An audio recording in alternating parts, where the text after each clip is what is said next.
Hello and welcome to the Gooner Talk, back again with you guys for another episode of what is the Arsenal phone-in show, our show in which we have a chat. We have a chat with you guys in particular about a specific topic. And today we're asking the question, why are you always lying? That is the question that we're asking today, because as we kind of touched upon in this morning's show, which has sparked not only an article today, which I've put out and has naturally caused a little bit of a stir, but has also sparked a little bit of a desire to have a chat with you and perhaps the people that are, I don't know, maybe it's people that have been caught in the lies. Maybe it's people that have started, I don't know, maybe it's people that started the lies themselves. I don't know. Maybe you'll tell us why you did that.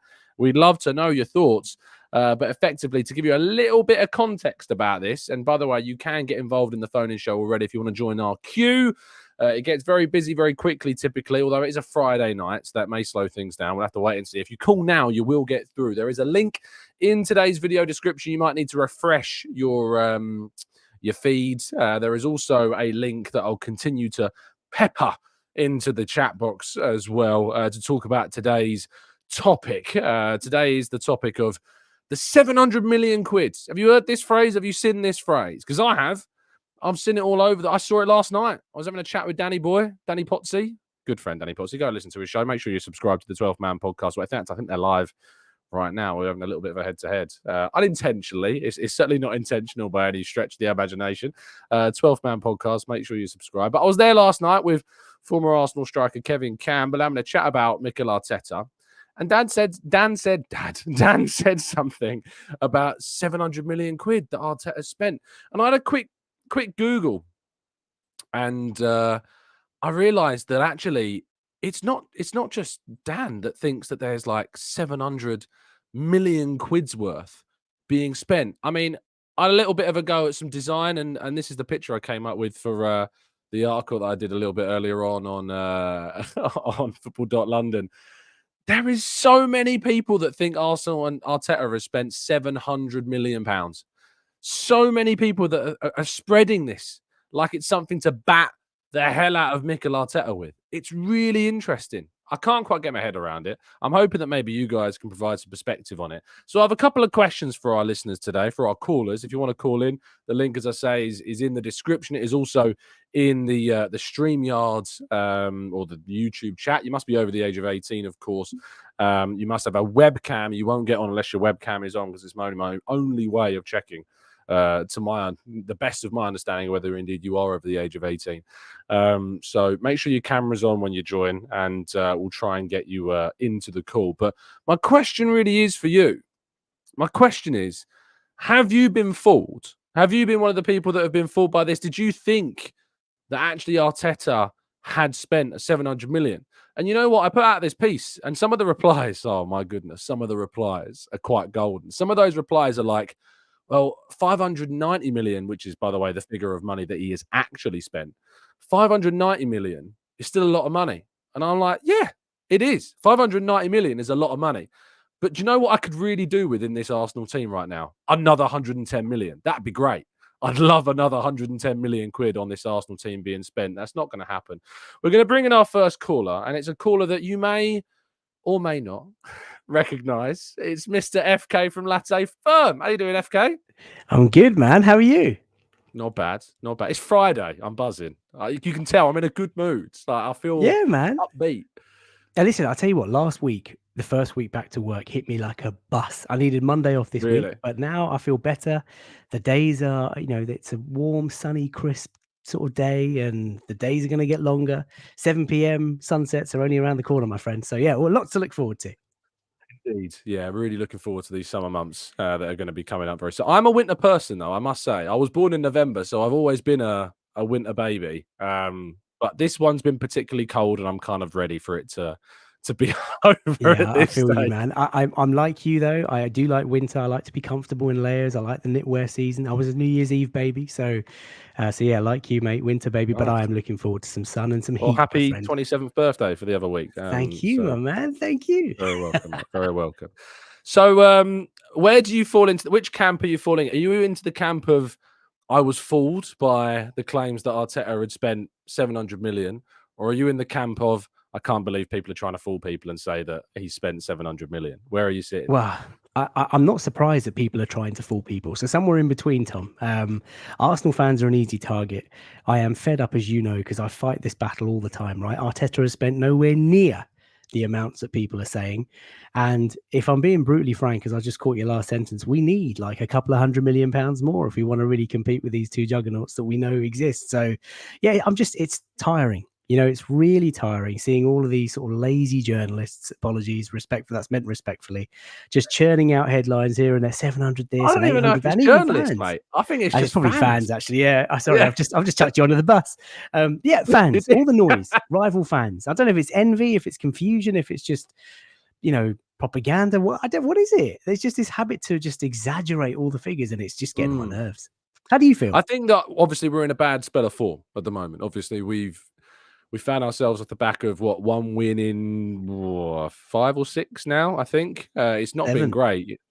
7, 1 win in 7. Wow. And I think that I've described it like a reverse Homer Simpson meme, where he kind of hides into the bushes, but actually the reverse of that being the Arteta outers like emerging from the bushes, reverse Homer Simpson style. And now it's like, now we're going to bring this stick to beat Mikel Arteta with. Where are you at with the manager and what he's doing? And is he responsible for this? Well, he has to take some responsibility. Mm. I don't believe for 1 minute that, any sort of regression or any sort of points dropped or any sort of signings that don't work out are not his fault. He is the manager, he is the coach, he has a role to play, he contributes to all of that. However, I am absolutely convinced that this guy is taking us to the very top, Tom. You think about where he picked Arsenal up. We were 11th in the league, averaging 1.8 points, whatever it was at that time. We finished 8th in his first season, of course, won the FA Cup. There is that piece of silverware. People conveniently forget that. Like, how long has it taken Arteta to win a trophy? He won a trophy in his first few months with a very dysfunctional team. He had a toxic environment. He had toxic personalities. He's got rid of all of that. And he's basically just reset the club in terms of culture, environment, mentality. And he has significantly narrowed this gap, Tom, that we have to Liverpool and City. And let's not forget, Klopp and Pep, two of the best, most experienced managers in the game. They have been oiling their machines for 3, 4, 5 years before Mikel got there. And in this short space of time, last season was an unexpected title challenge. I appreciate it all went to pot towards the end, but we were in the mix and it was great to be there. And that's happened because Mikel and his team and Edu have done all of that hard work. And we are so close, Tom. We are so close. Like you joked about the £110 million that we need to kind of break the numbers that we've been talking about. But we are a striker, maybe a midfielder or another wide forward away from really doing some serious damage on the league title front. So we're so close. I'm fully convinced that this is the guy. And I love the way he carries himself. I love the energy and the enthusiasm he brings. I love the feistiness that he has when he's challenging all the refs and mocking all the refs on the touchline. I'm all in.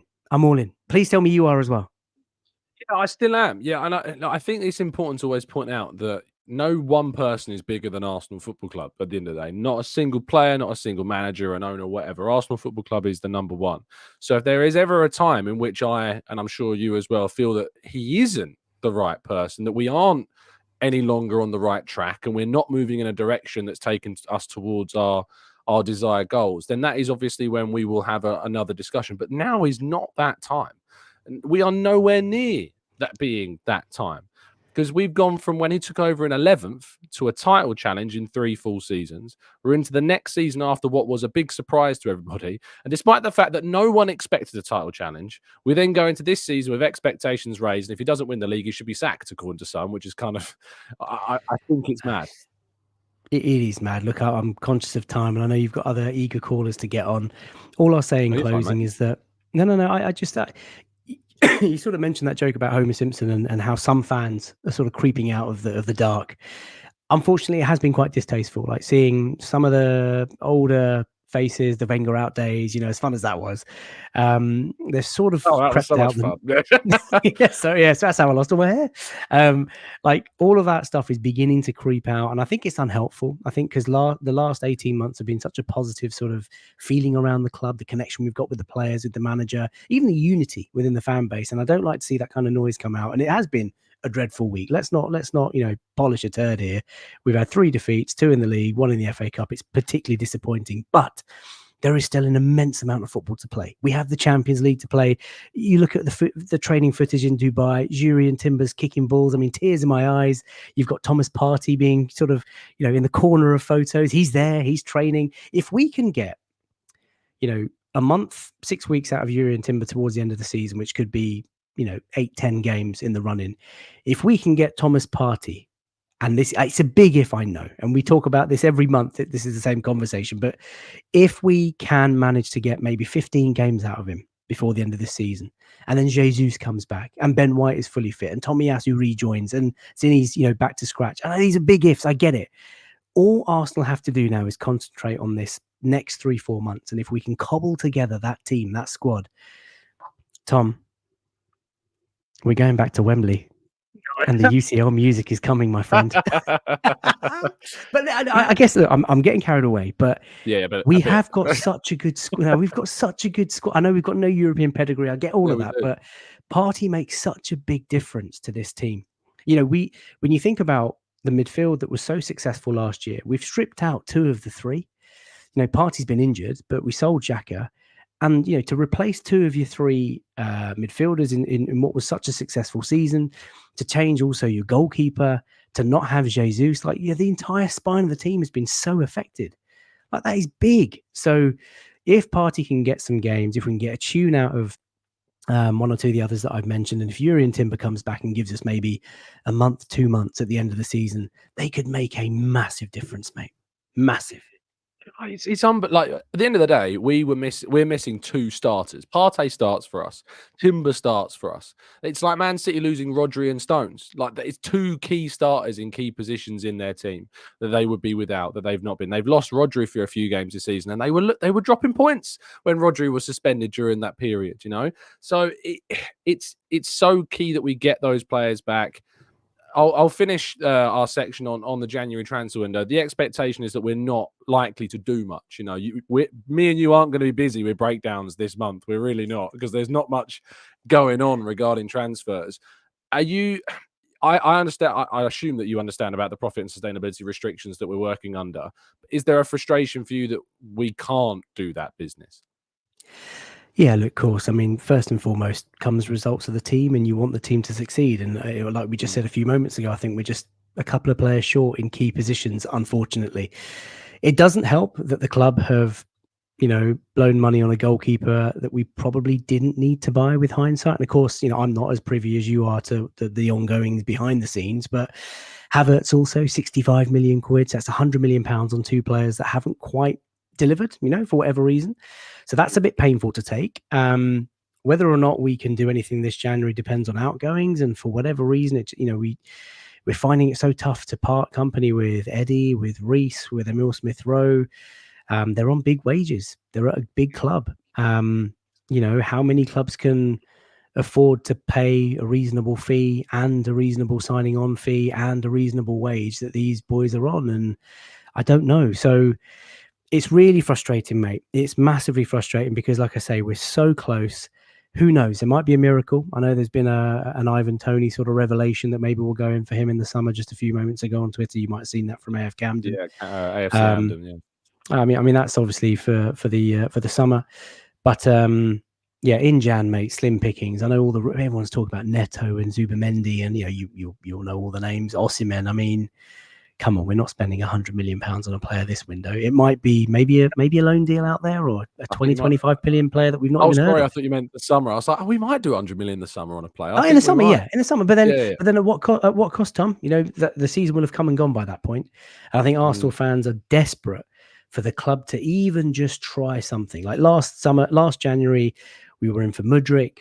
And wasn't it Vlahovic? And in the end, we went for in that we window. It was Caicedo and Mudryk. The window Caicedo and Mudryk. January before was Vlahovic. So many Time flies, mate. It does. But we ended up settling for Trossard and Jorginho, and it didn't quite work out last season. So maybe there's a punt to be had. But again, with that, you just add numbers to your squad, and it's difficult to get rid of. So fingers crossed, but yeah, not sure. FK, thanks for coming on, mate. Shout out your channel because it's certainly worth doing so. Thank you so much, my friend. Good luck to you and to Gooner Talk TV, and of course, a happy new year to all of your subscribers. If anybody wants to tune into some slightly different content, get over to Latte Firm. We do post-match phone-ins on a match day on X, and we do late night lattes where you can just come and chilled vibes. And I hope to get you on as well soon. Indeed, mate. Indeed. Yeah. See, the Thank you, missus my is man. in Bristol this weekend, so I'm free as a bird at the moment. Let's So. do it. Let's do it. Let's do a show this weekend, Sunday night. I'll see you there. Let's do it, Cool. mate. Thanks, guys. All the best. See you, mate. Have a good one.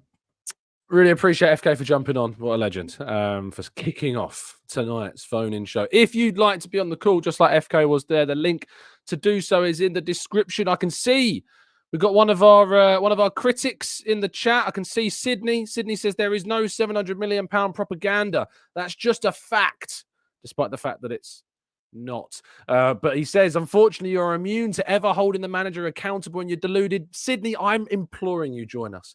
Click the link in the comment section. I would love to speak to you. I'd love for you to tell me why you think I'm deluded. I really would. Trust me. I'm assuming that you won't, but I wish you would. Let's bring someone who is confident enough to come onto the show. It's Wilson. How you doing, Wilson? Shaking your head, mate. Shaking your head. Happy Friday, Tom. What on earth is that guy talking about? Calling you deluded, Tom. First of all, Tom, you're a great guy. You're hardworking. You know what you're doing. But a guy to call you deluded when you're doing your job on the football.london, all other stuff, is ridiculous. Lay off the guy. Seriously. Oh, I love it. Sorry for ranting, right. No, you're fine, mate. You're fine. I love it. I love the passion. £700 million apparently is what Arteta spent. Have you been fooled by this? And if you haven't, why do you think people are trying to fool others that he has spent? I don't know. I mean, I'm aware that we spent a lot of money. I mean, since Arteta's been here, but I don't know if it's been. I'm kind of in the middle, to be fair, because let's be real. I'm aware that we have spent a bit of money for the last 2 years in particular. Since Arteta's been in, we were so bad. We were so bad. We're down in 11th, and in a way, he got the best out of the players. The recruitment's been better, the signings have been better, the performances were better, and everything. Now, I would say, because last season it was a very good season. Very good season. I think we were leading for like over 3/4 of the season, over 30 games, 30, I was at least 30 games. But unfortunately, some of our injuries, our poor form towards the end of the season cost us. Mistakes cost us. And it's not only down to the manager, it's down to the players as well. That's where it lies to me. When it comes to this season alone, I would say, I think he mentioned this on the TGT talk this morning and then on Dan Potts show, the goalkeeping situation. Again, it just simply wasn't needed, because I feel a bit sorry for Ramsdale, because last season he was brilliant, but he's made mistakes as well. As far as David Raya is concerned, he's been hit and miss. He's not been great at times, which concerns me. It's not just the goalkeeping situation, the midfield situation, and people having to go at Havertz every single time. It's not Havertz's fault that he's been put in this position. It's the recruitment that are behind it as well, and possibly down to Arteta's new tactics, which are not working. Because look at what happened last season. We had Partey. I think we had Partey, Granit Xhaka, and Odegaard as the three. This season so far, Partey's been injured half of the time, and then we've had Rice has been in the number 6 half of the time. Odegaard or Havertz have been playing as a midfield three. It's just not working. And I feel like we are being found out a little bit, and particularly in the last 2 games. Don't get me started on those 2 games. The West Ham game, didn't take our chances. The Fulham game, we were poor. Villa game, didn't take our chances attacking wise. Like, the Newcastle game didn't take our chances either. I just felt that some of our attacking players in particular have nowhere been on their standards. Like Martinelli, nowhere near it. Saka, Odegaard, Gabriel Jesus, those four in particular their levels will be nowhere near as they were last season. I just feel it's partly down to Arteta's new tactics, and two, it's how on their performing as well. However, we're still in a title race. We're still in a title race. It is not over until it's over. I think we're like 5 points behind Liverpool, I believe. And City got a game in hand, I believe, as well. As far as I'm concerned, the title race is not over. It's not over. There's a lot of games to be played. And some people are writing off the season already. Seriously, it's not done. And then some Arsenal fans are saying that, oh, if we don't win anything, blah, blah, blah, Arteta should go and all of that. I wouldn't go as far as What do you that. think about claims that if he doesn't win anything, he needs to be sacked? I think it's very, very harsh. I think some Arsenal fans don't recognise how much progress that we've made for the last few years or so. Now, I wouldn't go as far as that. However, what I will say, if we don't do well this season or we don't progress from last season, I would say questions should be asked. But I would never go as far as saying, "Oh, Arteta should be going." If we're doing so badly and drop off and everything, well, I would say if we don't do well for the second half of the season, I would say questions need to be asked, not just on the manager but on the players too. What are we going to do? But in terms of like this January transfer window is concerned, and you mentioned about the FFP rules and everything, as much as I want to go for like going for a striker, winger, oh god, crumbs, midfielder, another fullback. From what you're saying is it may not be possible due to FFP. Now, I honestly hope we get somebody because like we need to sign some players, but due to FFP that may not happen. So that's where I stand on it.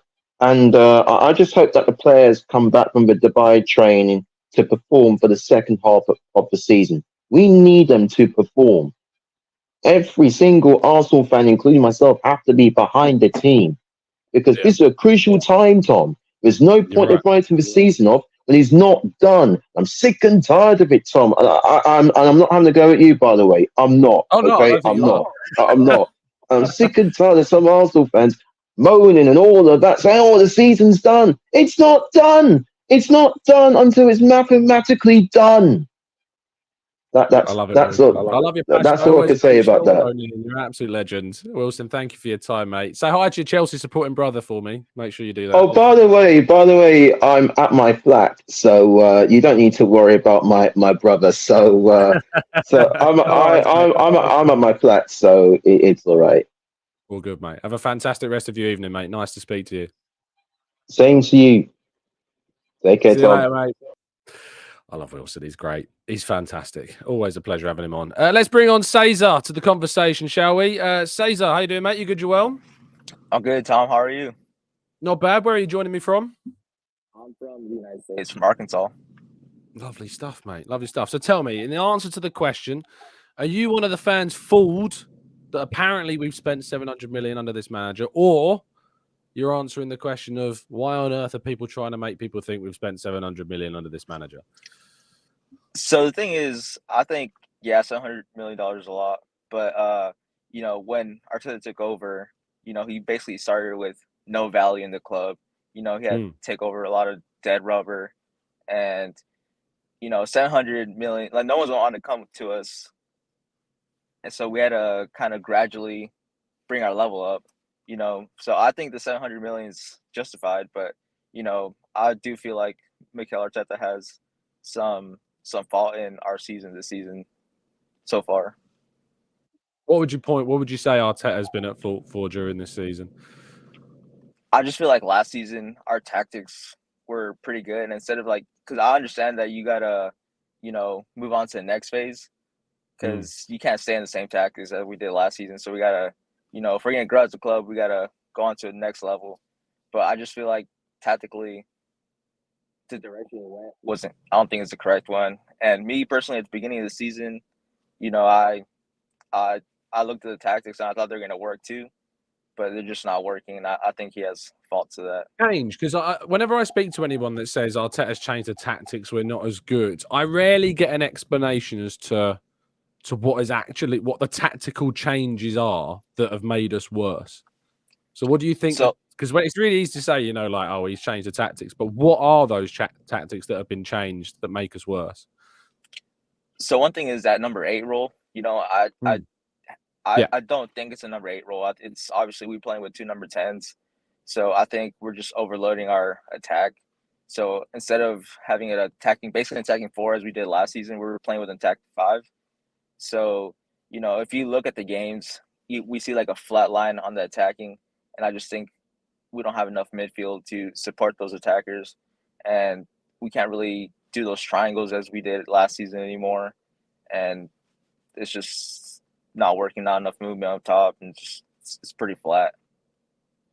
So where you said obviously you thought Arteta was at fault for a few things that have gone wrong this season. I agree with you. I think Arteta is definitely culpable for some of the issues we've had. I don't like the goalkeeper situation. I think there's obviously question marks about Kai Havertz. I think there's suggestions that we could have maybe spent that money differently, of course. And obviously the way in which we've been playing is in some games, the Fulham game in particular, I thought Arteta was certainly culpable there. So what has to change for you for us to return to our best form? So I personally drop Kai Havertz. I bring in Jorginho. I think just bringing that extra midfielder would help a lot. And, we do have a lot of injuries at the moment, so we can't really bring our best players. Like, another thing is Thomas Partey. People are really hoping he'd come back and, like, basically change our game. But, we can't really rely on him. Yeah. Yeah. We can't really rely on him because, looking at his track record, he just hasn't been there. So we can't really, like, bring all our hopes, hoping Partey comes back. And I just really think we need to move on from him because we can't rely on him to actually be there, because the best thing is for him to be available, and he's just not available. Agreed. It's been a pleasure speaking to you, Says. I really appreciate that. Is there any final words that you wanted to jump on and say before you left? Because I know you were waiting to jump on. I hope I've asked you everything I could. So let me know if there's any final thoughts. No, nothing at all. I'm just, I love your show. I've been listening to you for over 3 years on the podcast, on Apple Podcasts. So it's good to always shout out, bro. Thanks, mate. Appreciate it. Much appreciated, Says, for coming on the show. Absolute legend. Really appreciate it. Always nice to put faces to names. You see him in the chat box all the time, and it's nice to do that. Speaking of putting faces to names, if you would like to come on the show, you need to turn your cameras on. I've got like people down below. There's stacks of them that just don't have their camera on. If you don't have your camera on, you can't come on. It's as simple as that. It's a requirement of getting on the phone. We're going to bring in El Boogie to the conversation now. El Boogie, how you doing, mate? You good, you well? Hi, how are you? How are you doing? Yeah, very good, mate. How are you? I am very well. I'm buzzing. I'm awesome. Where are you joining us from? New York City. New York City. I tell you what, I'm split on New York City. I've been, and I preferred Chicago personally, but I can see why some people love NYC. I really do. But indeed, it's a magical place. So I'll tell you something. Yeah. Tell me, man.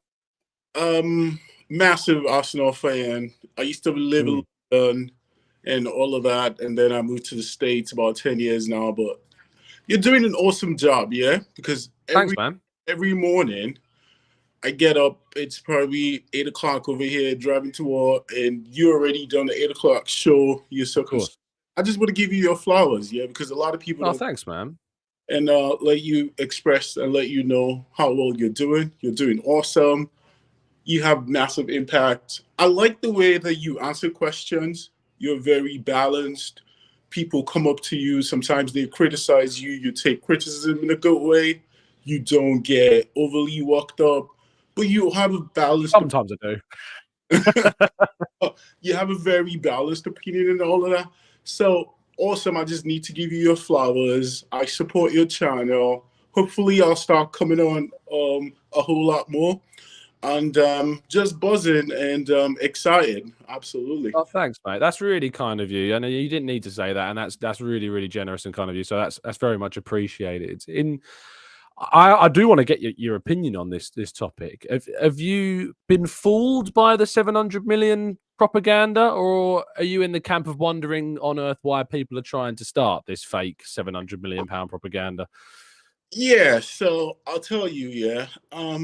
It's been a lot. I'm a very positive minded, balanced professional, so I always like to criticize. One of my strengths is I love criticizing people.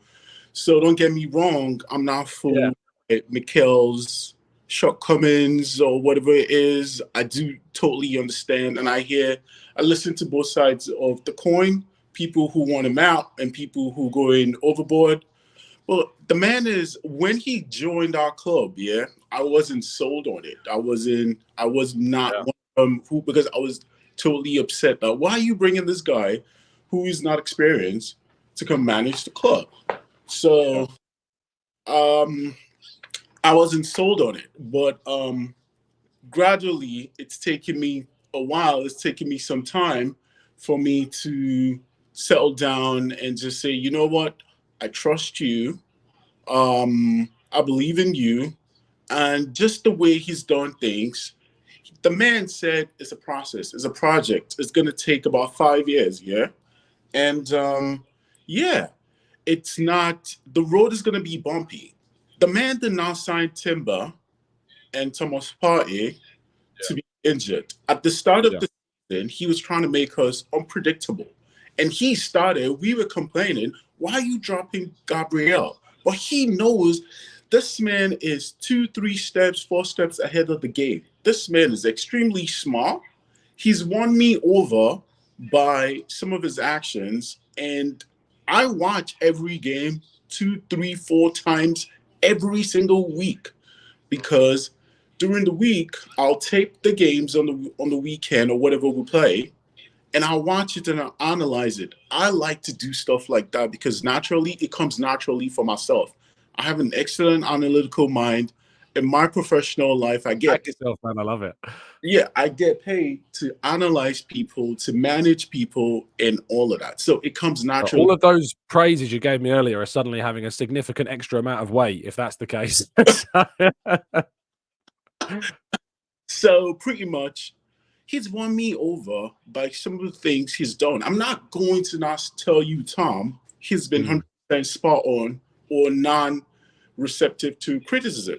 But he's also done a couple of things that you could criticize him, but I'll cut him some slack. Like bringing in Raya. That's his personal choice.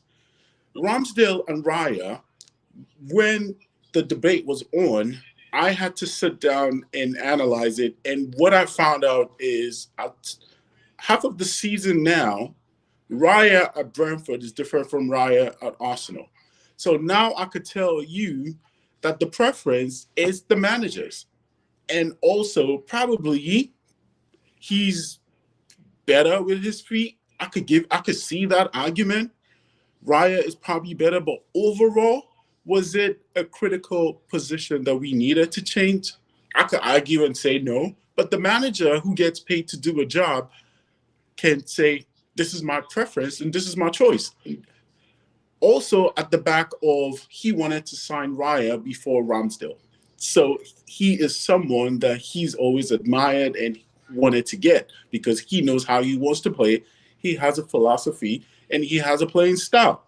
So for me, I'll cut him a slack based on that. Because guess what? If you are put in a position of authority, you will also have your own personal preferences that I could cut you some slack for. So I'll cut slack for that. It's not critical, but he's made a change. Personal preference, absolutely, no problem. Every manager has to build a squad. We still have certain players. I don't like to criticize our players because they are players for a reason. I'll say people like Cedric, Mo Elneny, we got rid of Holden. So Cedric, Elneny, those two are still holding on to roles that we need to upgrade on. That's how I like to put it. They're probably not good enough for where we want to be. They've well in the past, but now it's time to go to the next level, and they're not probably part of the project to the next level. So for myself, I'll say Cedric, Elneny are still holding up roles but because we're a club that acts on class, we value human beings, we give Mo Elneny an extra year when we were not supposed to. I respect that. So that's already showing me that this is a family club. We just treat people any old kind of way.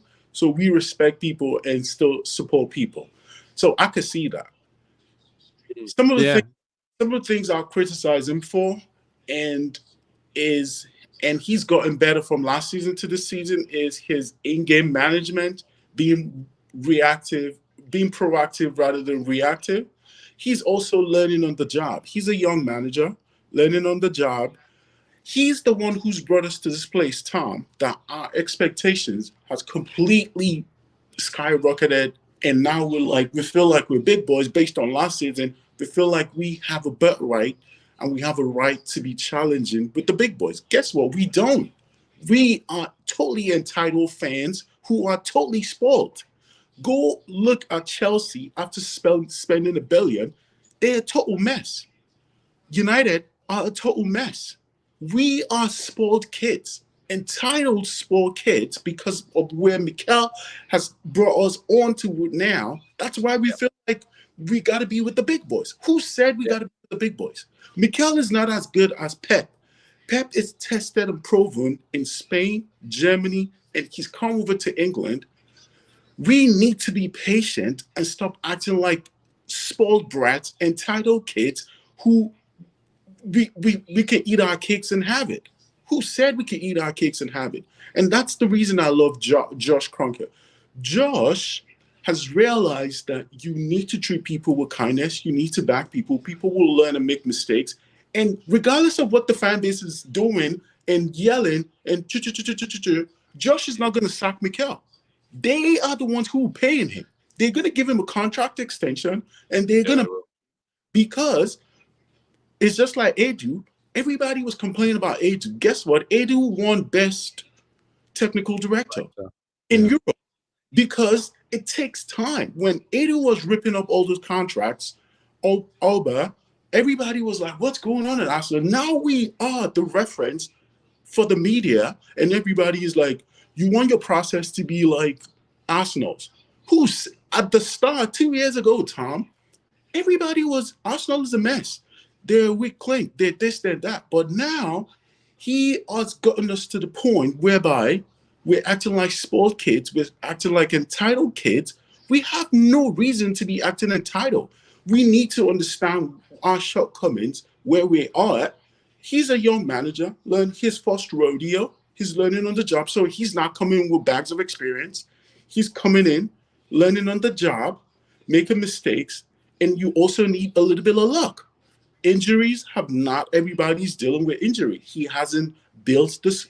I feel like he hasn't built the squad to the point whereby all 25, every single person can justify this is who he wants, because there's still 2 roles that he still needs to upgrade. I think there's an argument that you can't have 25 like that. I think you look at, I see where you're coming from. Actually, I agree with you. I think there's an argument that you look at Man City and you've got like 18, 19 that are, crucial, good players that could start in Pep's Premier League team, a core group, as you say. So starting 11 and bench, and then you've got like 6, 7 players that are kids, youth players that you can kind of bring through if you want to. But I think you summed it up so well on both sides of the coin. And it's been an absolute pleasure to hear from you. I've got some other callers I'm going to go to, but thank you so much for jumping on. Thank you so much for your kind words, El Boogie. And I hope that you call in again.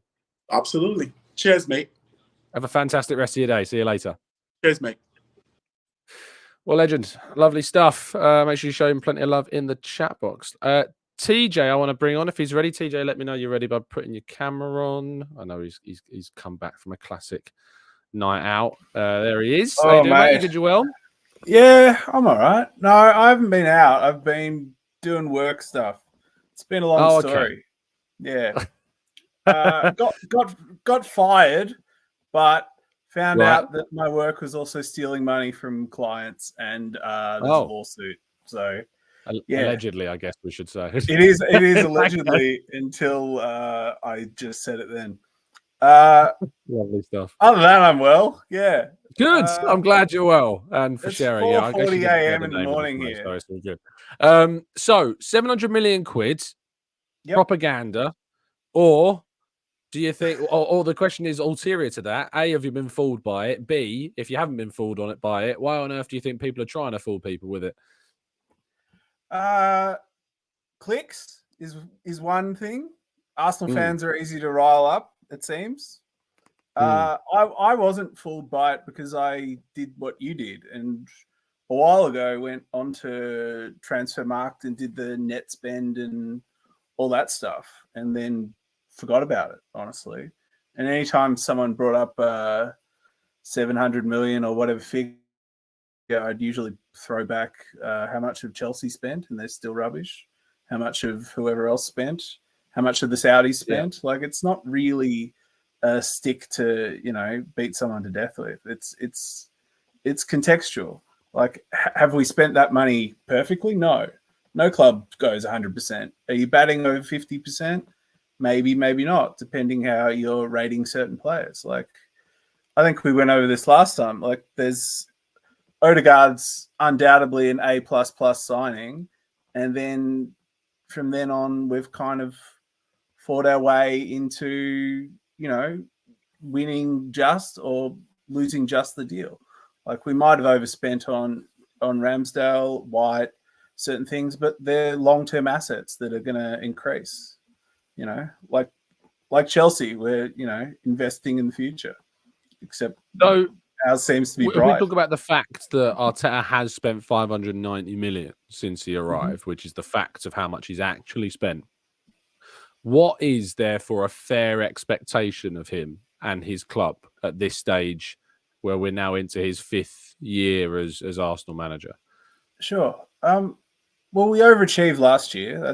That's pretty obvious. And the expectation this year, probably coming in, was so we were going to have European games. That was an unknown, and from there it was a Champions League game. Sorry, progression, and how that progression was judged is contextual again. So we can go well in a competition. We can come second or third, which is probably where I think we're headed to, which is sort of the vague idea coming in. But it's how the improvement's working. So if you suddenly realize, let's say a few seasons ago, another, Saka pops up and we have a player that presents well on the biggest stage. Say we, beat Porto and draw a Real Madrid or someone like that. And we play, a 50-50 kind of to a draw against one of the best teams in the world. Will we consider that a huge loss? I don't think we will. I think we'll consider that we're amongst the best teams in the world, which is where we want to be. And are we amongst the best teams in the Premier League? Yeah, we probably are. Is Arteta that one step below Pep and Klopp? Yeah, he's probably in that tier with De Zerbi and you probably don't want to hear this, Ange and other managers that have sterling reputations. So are we headed to where we're going? Probably, but we're not there yet. And there's valid criticisms, including rotation from Arteta. Like, as you've said multiple times, we were 5-0 up and the kids didn't come on, and then it was a dead rubber. That no youth was seen there either. And the one thing that I have been really critical of this season with Arteta is his public messaging seems to be a bit more defensive and, I dare say, dictatorial. It's not the heady days of Wenger gentlemanly swatting people away and politely telling them, oh, I'm doing this, and this, and this, but you don't see this. It's my way or the highway kind of stuff, and it's which I kind of respect in some ways, but it's got to keep on moving in the direction we want it to. If you instill that it's my way or the highway, but you're going in the wrong direction, which I don't think Arteta is personally, that's when you start getting into some problems. Like Ten Hag, you look at, for instance, with the way in which he's dealt with like the Jadon Sancho situation, the way in which he's dealt with some other players in the team. I don't think Manchester United are on the right trajectory with Erik Ten Hag. And when you're that dictatorial, as you say, all of a sudden you get into a very difficult situation. So final thoughts? I just wish I know this isn't, you cover this a lot. I wish we'd had have sold Nketiah a long time ago because it was an albatross contract, and I don't think we're going to bring anyone in this window. Hopefully we do. I'm hoping we bring in like a Kadioglu, like a small 25. But 20 million quid signing, I don't know. The thing is, I Yeah. don't know if that's even possible. I don't know what the restrictions are. Even if it's a loan that'd be a to good deal. buy sort of deal, someone who can cover a You know, lot I of saw some rumours areas. about Mikel and Bayern on loan, and I'm like, that'd be a really interesting deal for Arsenal to explore. But dealing with Bayern's going to Is it obviously realistic? Bayern. Yeah. Oh, one more thing. So, yeah. The final thing I'll say is, so we're not getting rid of Arteta. That's crazy talk. And the way that people are going to rationalize it, but people can do what they want. But in this world that I live, and in my opinion, there's probably only one young manager that is close to being on Arteta's level, and that's Xabi Alonso. And he's on his way to, replacing Ancelotti or wherever else, or doing another run in the Champions League. So if we're bringing someone in to replace Arteta, what are the names you're talking about? Like, it's probably a level down, or it's a ferryman type of thing, which will piss everyone off. Yeah, we had a phone in the other week, and they said they wanted to bring in Michel, who's the current Girona manager. I'm like, well, what's the evidence to bring him? And then obviously the other end of the spectrum is like Simeone, and I'm like, okay, so you want to replace a guy that's won 1 trophy in 4 years with a guy that's won 1 trophy in 6 years? Cool. Like, I don't get it. Crazy names like Conte or people like that, where it's just, do you want actual football? No, doesn't seem like you guys do. Do you want actual philosophy? No, doesn't seem that way either. Yeah. Anyway, really strange. Really strange. I'm TJ, pleasure. I wish you the best of luck with your work stuff, and hope it all works out for you. Oh, so do I, mate. It's been a long week. Good to speak to you, Tom. Keep fighting the good fight. Always good. Always great work, mate. So thanks, congrats. Man. Top man. See you soon. See ya. Love TJ, fantastic guy. One of our long-term listeners in the chat box and regular commenter as well. And yeah, wishing you the best, mate. Hope it all works out. We'll bring in our next caller and shortly. Just jumping into the chat box. I love this. This from Rick here.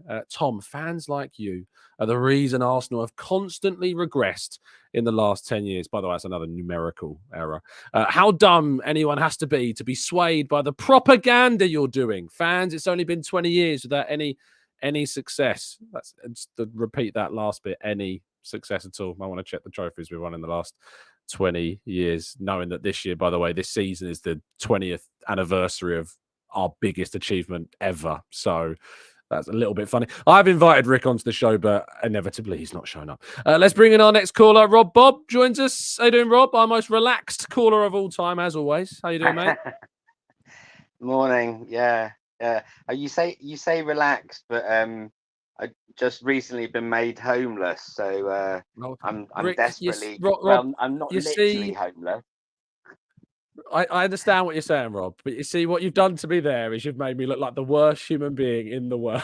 I'm so sorry for your situation. I really am. No, not at all. No, I mean, there's loads of people worse off than I am. I'm not literally homeless. I'm currently in a metal roofed. They call it a cottage, but it's basically a shed in the middle of a heat wave. So it's 6:50 a.m. New Zealand, wasn't it? In New Zealand, yeah, and I've got the fan on. So no, I'm in the scheme of it, you got to be relaxed, otherwise you go mental, right? So, Rob, I really appreciate you tuning in as well, and I really hope things improve for you. But yeah, to the topic are you fooled by the propaganda, or do you think that? Or the other question is, of course, why do you think that these people are going out and saying we've spent 700 million under him when we haven't? So first off, full admission, I took the figures at face value, and it was only when I watched the show last night, well, my last night, your morning, or this morning for you, I guess, that when you broke it down, where I was like, oh yeah, okay, it's obviously still up there. It's not 700 mil, it's kind of 500 mil. And there's the aspect of the net spend, etc. as well. And I'd just like to point out, like in the show, you apologized a few times about, I'm really enjoying this. I'm going through these figures. Hope it's okay. And you apologized a few times. I thought it was great. I thought it was like, oh, good. It's an example in real time of what fans should be doing, what I should have done in regards to, checking the facts, right? Which we should all do, rather than, especially in this kind of internet social media age of, what I don't take anything else on face value. So why do I take figures that are bandied around of, of what the spend is? And I also thought it was great that you're both creating content and you're doing the research for the article that you put out later in the day, and now you're Buys me those shows. it's just good working on your part, I think, and thanks, mate. That's very educational kind. for us as well. So yeah. No, I really appreciate that. I always find that it's both things we do in the show, and obviously things people say in the chat box is often the inspiration for a fair few of the articles. I have to write usually about 4 or 5 pieces a day, so coming up with ideas daily and that stuff like that really helps. So certainly, yeah, that's great. So if I suppose the other question is, what's the reason behind why some people want to create this 700 million lie that exists? Yeah, I mean, so the thing that really came up for me when I was watching the show was, it was context. And I don't think, Arsenal fans, football fans, maybe people in general, I'm going to sound like a right old fogey, but in this day and age, want to take things in context. They just want to take little snapshots and kind of run with that and overblow that. So when you look at even 500 million, when you look at that, you go, in isolation, for me, I go, wow, 500 mil, and obviously there was 25 players there already, so 500 mil extra on top of those players. We should be doing better. That's a hell of a lot of, an obscene amount of money, one might say, again, in this day and age with what's going on.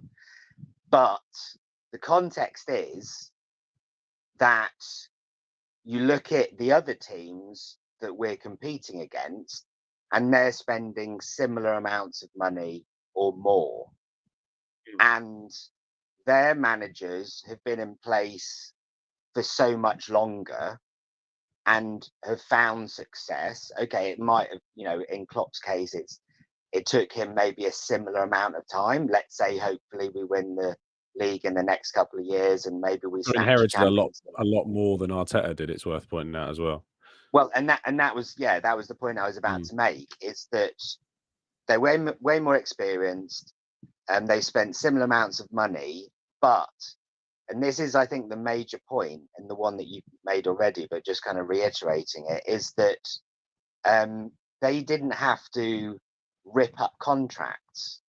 They didn't have to get out the bad eggs that weren't really putting the shift in. They, when you look at like Ozil, Aubameyang, Lacazette, like top-notch players that maybe if we'd sold them 12 months earlier, or they were actually really firing and wanting to play for the club, could have been our Coutinhos. Like you made the point of like Coutinho. I mean, even back then, when did he get sold? Like 5 years ago or more, right? I think it was like 2017, 2016, maybe. I remember the season Coutinho was the season where Coutinho really did it for Klopp was the season in which Liverpool pipped us to the 4th place, and we then went into the Europa League. And Coutinho was obviously a huge part of that season for Liverpool. So, yeah, indeed. So from my perspective, Coutinho 5 years ago, 135 million euros. So let's call it 100 mil pounds. Like in this market, that's a 200 million pound player, right? So, you know, it's kind of, the context is that we had to rip up contracts, force players out, got nothing back for them, and we also had to, you know, fill those spaces and fill spaces of players that weren't of the quality to be, you know, challenging for the Premiership. So I wanted to ask you just on this Coutinho point. So yesterday, someone asked a question, of our star players, who would you sell to, you know, to help finance maybe 2 or 3 players, top quality players, you know, in positions where we need it. And you know, no offense, but I felt like you slightly sidestepped that question insofar as you said ESR, and yes, he is a good player, but he's not one of our stars. He might have been 2 years ago, as you said, but I don't mean, I obviously I don't know what the questioner, where they were coming from, but for me, what it kind of triggered was like, well, Liverpool did sell Coutinho, and you know, that was a genius sell by Klopp in the end, let's say, because he got a massive amount of money, Klopp did, and Coutinho did not, you know, push on to what his levels were. So I would just, you know, picking you up on that. So of our star players, let's say Saka, Martinelli, I'd put Ramsdale in there. Even, you know, really, well, I suppose he's probably the obvious one if we're signing Raya. I was gonna say either one of Ben White or Martinelli, probably, of the starters. Okay. Right. So because I think Ben White you can replace with Timber, and I think you would expect, you know, upwards of that 50 million we bought him for, so 60 to 70 million pounds I would be expecting for Ben White. And then Martinelli, you know, you're looking upwards of what, 80 million pounds for Gabriel Martinelli, I suppose. So if you're pushing me to say I have to sell one of the star players to try and then like a Coutinho style sale, it's probably one of those. Yeah, I mean, I think the Coutinho situation was different insofar as he'd really had his head turned, hadn't he? And it was kind of, you know, he wanted to go as well. So Klopp was like, well, we're going to cash in. I mean, thankfully at this stage, it doesn't look like any of our players want to be leaving. I mean, one wonders if we don't win something, you know, of a high grade in the next 2 years, you know, we potentially are then going to look at Saka and Martinelli and the Ben Whites having their heads turned, you know, with the big European club, Real Madrid or Barcelona or Bayern Munich or whatever, where they know that they're going to go there and be guaranteed, you know, trophies at some level. So I think it's context, and you know, I think that it does, you know, it shone a light for me a little bit on the fact that football fans just seem completely incapable of putting things in context. You know, whether it's kind of season to season. You know, last season, I think most people would say that we lost the league because at those really crucial times we weren't solid enough in defence, and then Arteta changes it round, so we're super solid in defence and maybe we're not scoring as much, but we're still making loads of chances, and people are like, oh, this is a terrible way of playing, and la la la. You know, if they could look back at what they were saying 12 months ago, or, well, you know, 8 months ago, whatever, they'd be like, oh, you're completely contradicting yourself, but they don't take it in context. So, or even game to game, you know, it's kind of, we have a great game and, oh, everything's purring. You know, it's like Kai Havertz was rubbish for it, you know, why on earth did we buy him? You know, what a waste of money. And then he has like 3 or 4 good games and he's player of the month, and everyone's like, oh, I've completely changed my mind about Kai Havertz. You know, I can see all of the good things that he does. And then he goes slightly off form, misses a few chances. 3 games later, they're like, oh, Kai Havertz is rubbish. You know, it's like, it's just so, I don't know. It's the way like he won. What he won November Player of the Month. He scored that really important goal against Brighton, and look, I think the Aston Villa goal in quotation marks that was obviously chalked off a handball. I think it's a ridiculous handball rule. Personally, he scores that and that counts. My goodness me, his stock goes through the roof again. You know, so it's really thin margins is football, and I think Kai Havertz is going to be something of a sword that Arteta will either fall on or. Turns out it's a bit of a weapon for us this season. And I guess we will find out come May whether one of the two scenarios has happened. But Rob, I really appreciate your time, mate. As always a pleasure. Yeah, great content, mate. And Thanks, I fully respect your commitment to the cause of putting out these shows daily and multiple times a day today. So thank you, Rob. Mate. And I really hope your situation improves, mate. No, I very appreciate your honesty with that. And I really hope it gets better. Thank you, mate. I'm sure. Well, can't get much worse, so I'm sure it'll get better. The only way is up, man. Thank you, mate. Cheers, I really mate. appreciate it. Have a good one. Massive thank you to Rob. Really appreciate his time. Send him plenty of love in the chat box. Let's bring King into the conversation, and then we've got Drago after that. King, how you doing, mate? You good? You well? Yeah, I'm good. How you doing? Can you hear me? Very good, mate. Yes, very good. Very good. How are you? Been well? Yeah, I'm doing well. Definitely. Good stuff. So the question is, King. The question is, King. £700 million is what some Arsenal fans seem to think that Arteta has spent. He hasn't, by the way. It's 590 million. Have you been fooled by the propaganda? And the other question is, if you haven't, why are people trying to fool people with this 700 million propaganda? Yeah, I've been fooled. Arteta out. He must. I love it, mate. I think it's like with these people, and I'll call them these people. They do this with everything. It's the same with raise your standards. You are the problem of the football club.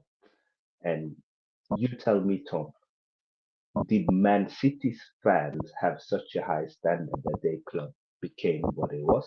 Or did the club set their own standard with the owners and the structure?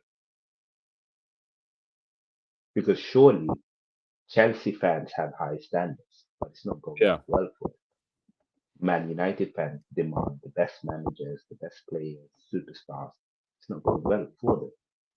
So it's not about the standard of the fan base. It's about the standard of the management, the CEO, the football structure, the ambition, and the knowledge. Obviously, you need to have the knowledge. Do you think they are ambitious enough? Our owners. Our owners, our owners, our manager, are they ambitious enough? I think they. If you ask me 3 years ago, I would honestly say no. If you ask me today, I'll say yeah. They are. You can clearly see that they are ambitious, and that's why the club is moving forward. Because not only are they ambitious, but they also have more knowledge, and they've employed better people with knowledge. So the dynamic of the club is going forward. So I think any side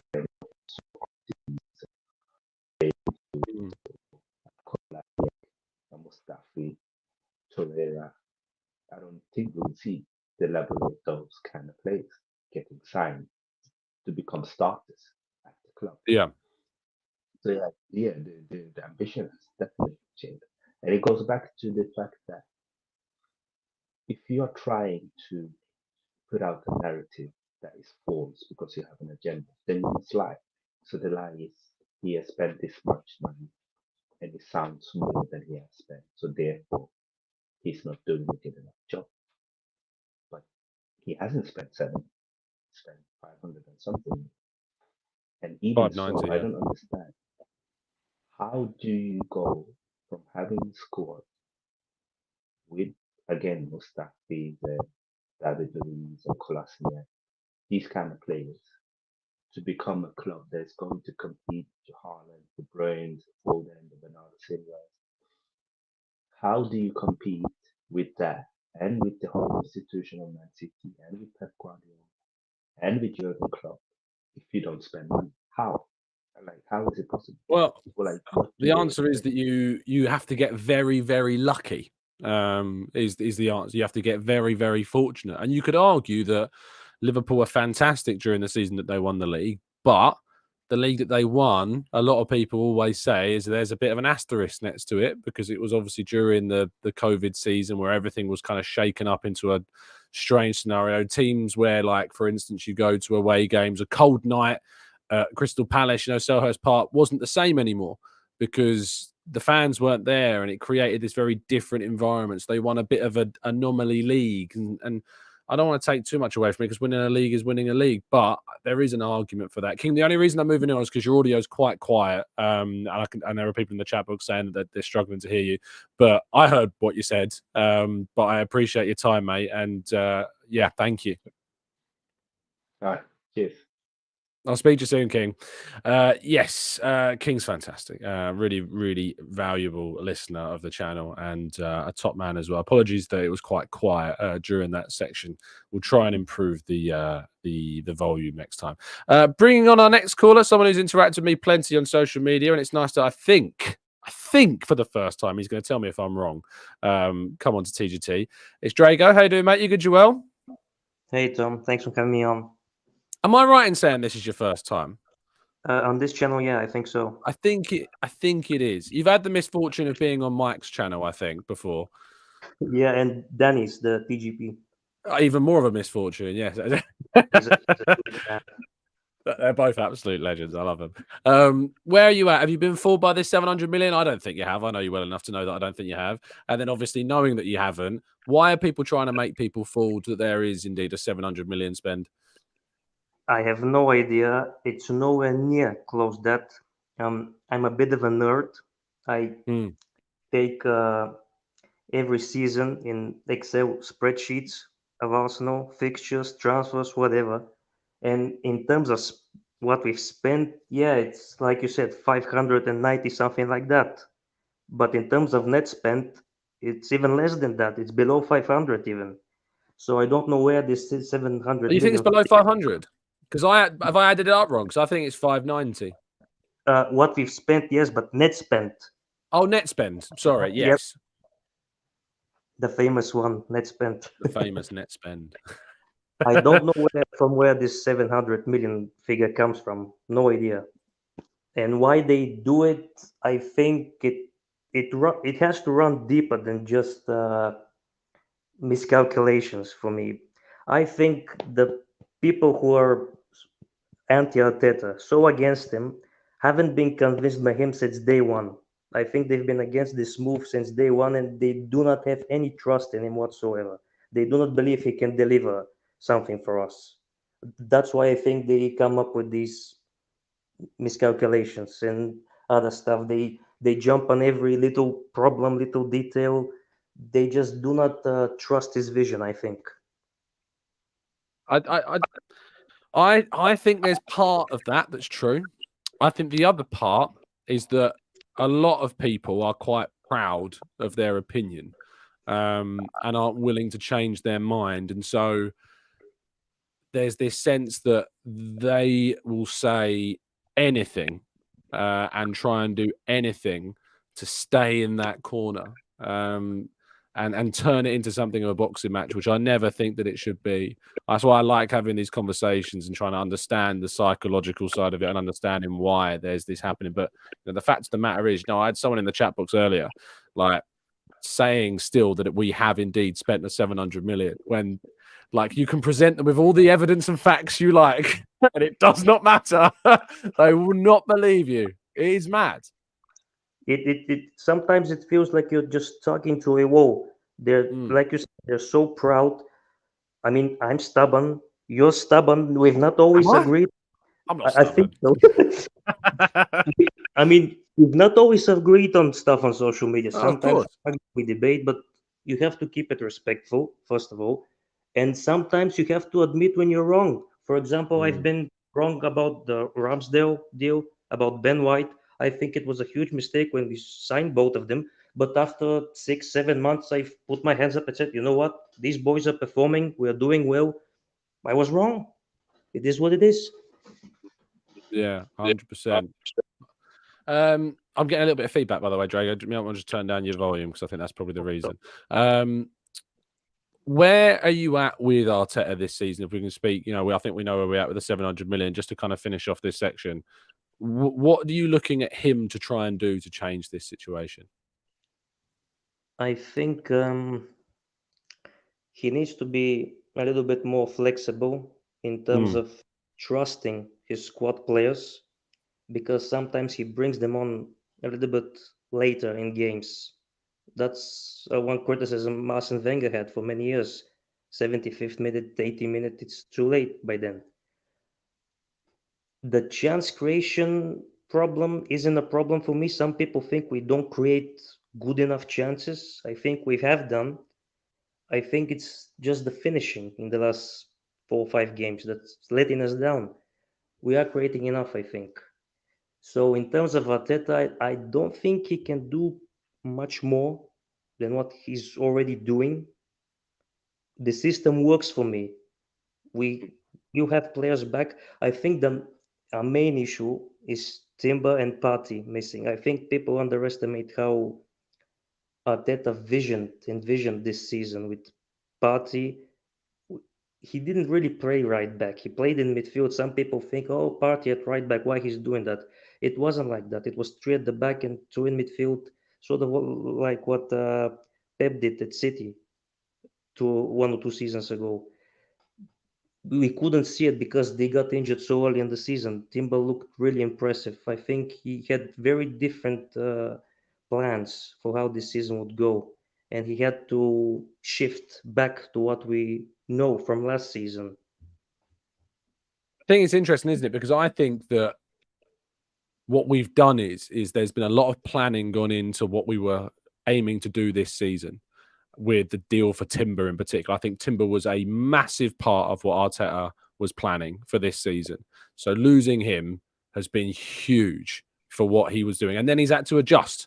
He's had to change things and obviously return to White, Saliba, Gabriel, Zinchenko. And then Zinchenko's not necessarily been as good as he was last season. And now we lost Partey. We went from last season, Partey being the most available we've ever had him. He played 33 Premier League games, I think it was. And this season he's played 4.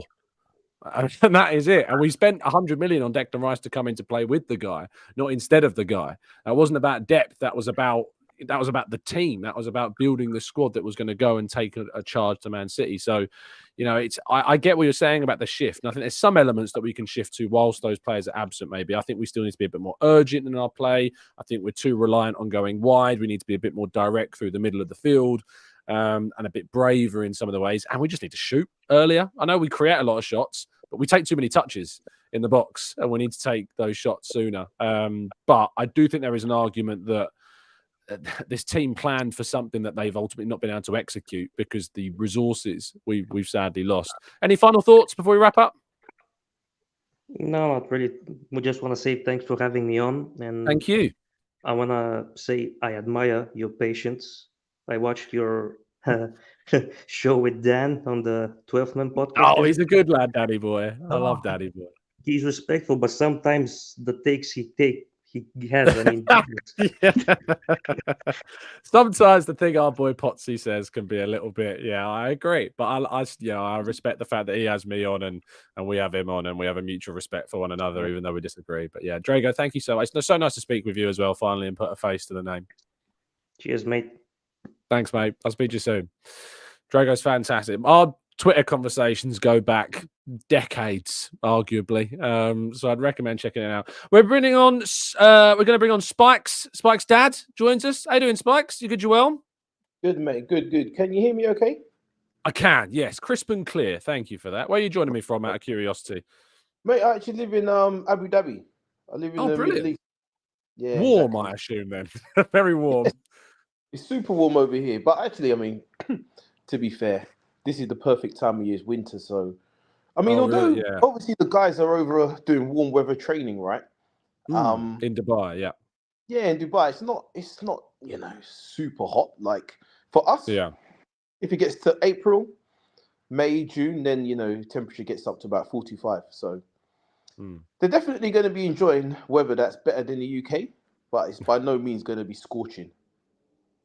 Well, that's good. I mean, yeah, because I know I've got a few friends who are teachers who've moved out to teach in Dubai, and they say like summer, it's like you don't even go outside. Like it's a joke how hot it can be. So yeah, ridiculous. Yes. Anyway, let's bring the conversation around to the topic at hand. £700 million is the propaganda that's being said.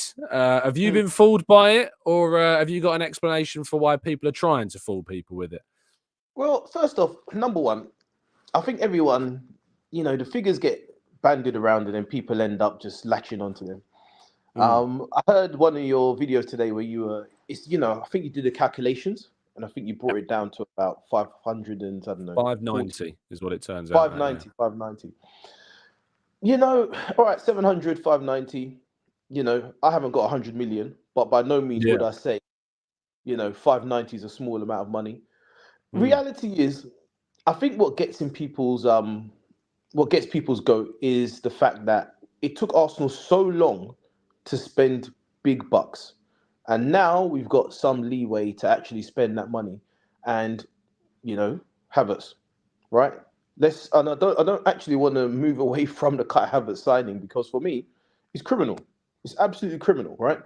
I mean, I remember laughing whole of last season at my Chelsea friend because of Kai Havertz, and then in the summer, the tables got turned on me, right? So as a Arsenal fan, I bet he had an absolute whale of a time. Yeah, exactly. So that's, for me, that's the biggest issue, right? He's made a rod for his own back. I did agree with the fact earlier on when I saw the video with you and Kevin Campbell and Potsy, and yes, you got to give players a chance to come good, but by the same token, it doesn't take the whole day to recognize sunshine, right? I've seen players go from being average to really good to really, really good. Let's look at Saka. Saka already started on a great level. He filled in at left back sometimes, but we could see there was something special. And within 18 months, he kept rising, kept improving, and becoming the player that we wanted him to be. My issue is there an arrogance within Arteta that he thought he could get something out of Kai Havertz that a number of other Chelsea managers couldn't? I think he's kind of disrupted the balance of the team. Yes, definitely, Xhaka wasn't a fan favourite. He came back into our good books. He was able to really galvanise the team, right? And he was kind of a talisman for us. So overall, over his 6 or 7 years he's with us, you could say, you know what? He came good enough to the point where we do miss him now. But then to replace him with Kai Havertz, unfortunately, a player that doesn't necessarily have the same attributes as him, it's difficult for Kai Havertz to live up to that. Aside from the fact that I still don't even think, for the attributes he does have, he could get us to where we need to be. And for Arteta to spend that amount of money on Havertz, for me, that's just so unforgivable, right? I can't get over it, mate. I just can't get over it. Look, you've raised two of the things that I agree about in regards to the criticisms that I have this season. And the one is the goalkeeper, obviously, situation, which is you could do an entire separate podcast on. The other one is Havertz. And for me, the jury's obviously out. For you, it seems it's closed and you're never going to be happy with that. And that's fine. You're entitled to the view on that. I think that I think there is something to be said about what Arteta thought he could do with Havertz. And if it doesn't work, it is gonna. And for me, I'm still willing to give it a bit more time, especially this season, to see if it turns around and if he has a major impact on our season or potentially at the start of next season. But it will look like £65 million that we could have spent differently. So I think that's fair. It's an absolutely fair finger to point at the club if indeed that doesn't work out. But what I would say is that I don't think that deal undermines, if you're looking at kind of a hit and a miss list, the hit list still is way, way overbearing on the miss list, is it not? I think it's 50-50. Really? 50. Yeah, I do. I think it's 50-50, mate. Do you know why? If you keep trying to, like, we're not going to spend as big. Well, number one, we can't now, like you say, because of a lot of the new regulations that have come in. So we can't spend as big, even if we had the money right now, right? Yeah. But by the same token, you've got to give players like Emil Smith Rowe the chance to do what they did for him in 2021, right? And for that reason, I necessarily wouldn't have said, you know what, I don't need to go and buy a Vieira. I don't feel that that's a need that I've got. I've got a man who I trust and I believe he's going to get us there. So we spent money. I think the Timber signing's amazing. That's great. Yeah.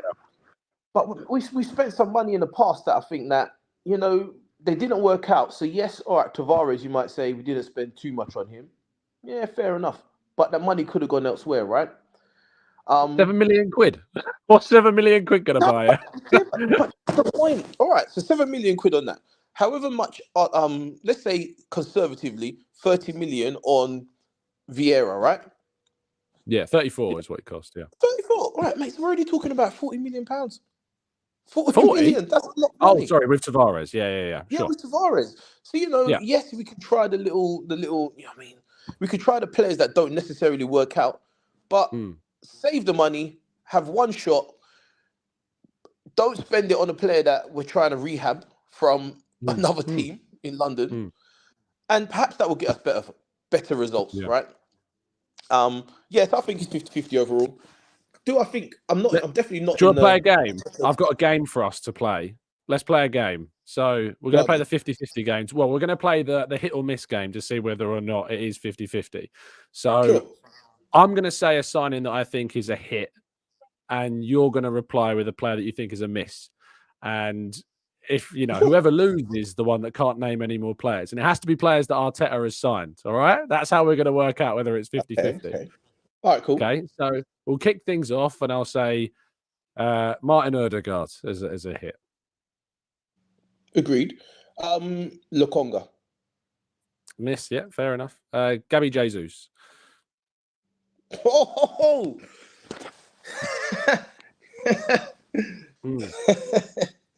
Mate, I mean, we signed him and we scored more Premier League goals than we've ever scored in our entire history. But is that a hit? Is that a real hit? Or is that Jesus just a good enough signing? Is it? I think What, he improved another category, which is yeah, he was better than of course he was. He came into a team that then went on to challenge for the title, and he started the majority of games at centre forward. All right, mate. Let's look at it from this perspective. Yeah, he left. We're on the second one, and we're arguing. Go on. Because we have to. You know, we have to. No, it's fine. I like it. Go on. All right. So if you look at City, right, he was the second striker to Aguero. Yeah. They got rid of him, right?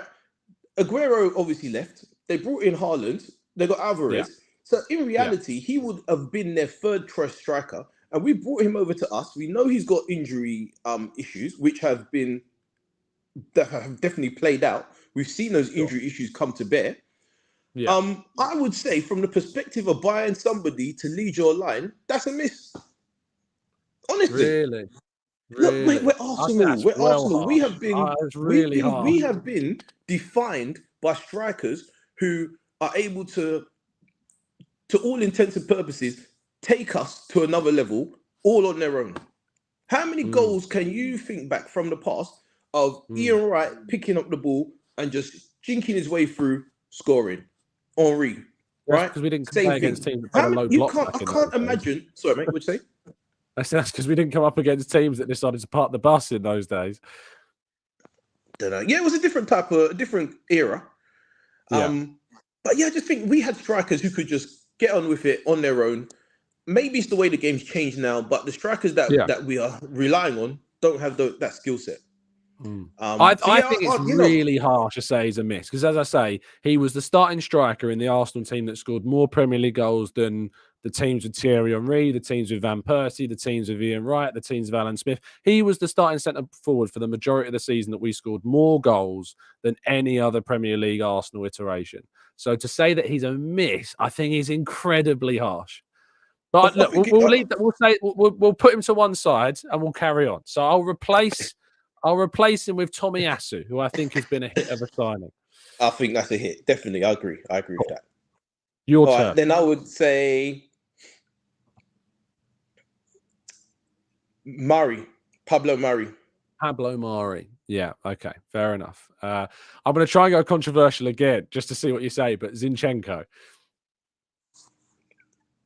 No, I'm not gonna. Yeah, I'll say hit. Yeah, hit. I'll say hit. cool. All right, then I'll throw in Tavares again, or Yeah, just that's Tavares. fair enough. Say That's Tavares. fair enough. Ben White. Yeah, I'll say Ben White's a hit. I agree. Ben Cool. White's a hit. Fabio Vieira. Ramsdale. Yeah, Ramsdale's a hit. Yeah. Did he sign Renison? Yes, he did. You can have Renison.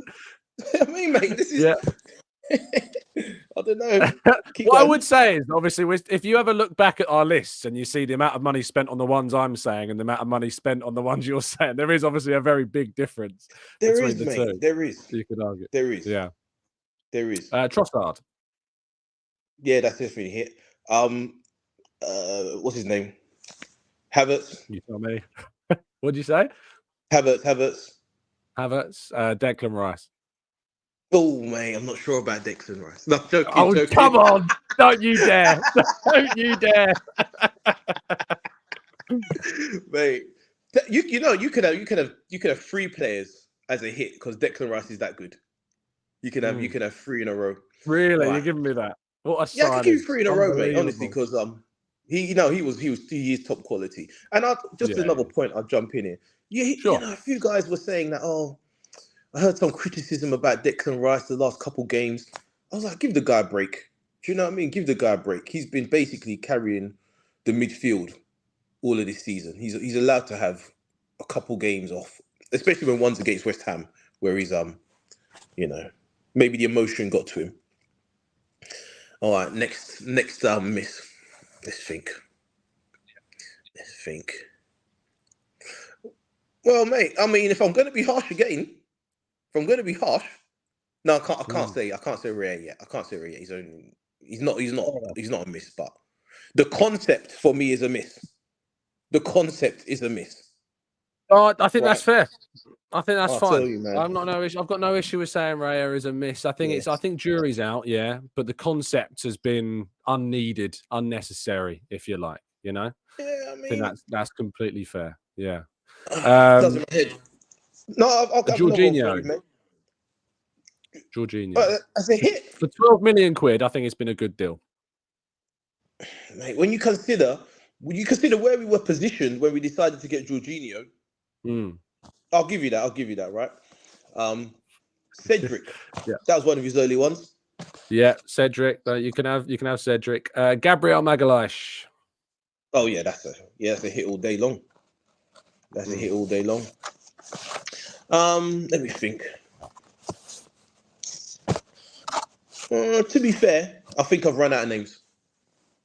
Yeah, I was going to go Thomas Partey, who obviously his injuries have been a frustration, but when he's been available, like last season, he was 33 games. He was key to that title challenge. I think you could have maybe argued Matt Turner was a bit of a, I mean, we signed him and we sold him for a profit. So I guess in some ways it's a hit because he didn't really play and we got a profit. I don't think you said Willian. Oh my God. How did I forget? You remember Willian, mate? Oh, mate. I've erased that from my memory.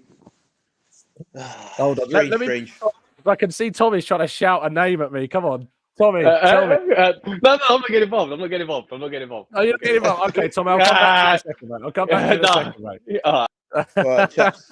Tommy was shouting a name and I was wanting to know what he was going to say. Good man. Listen, Tom, I've got to go, tell mate. me.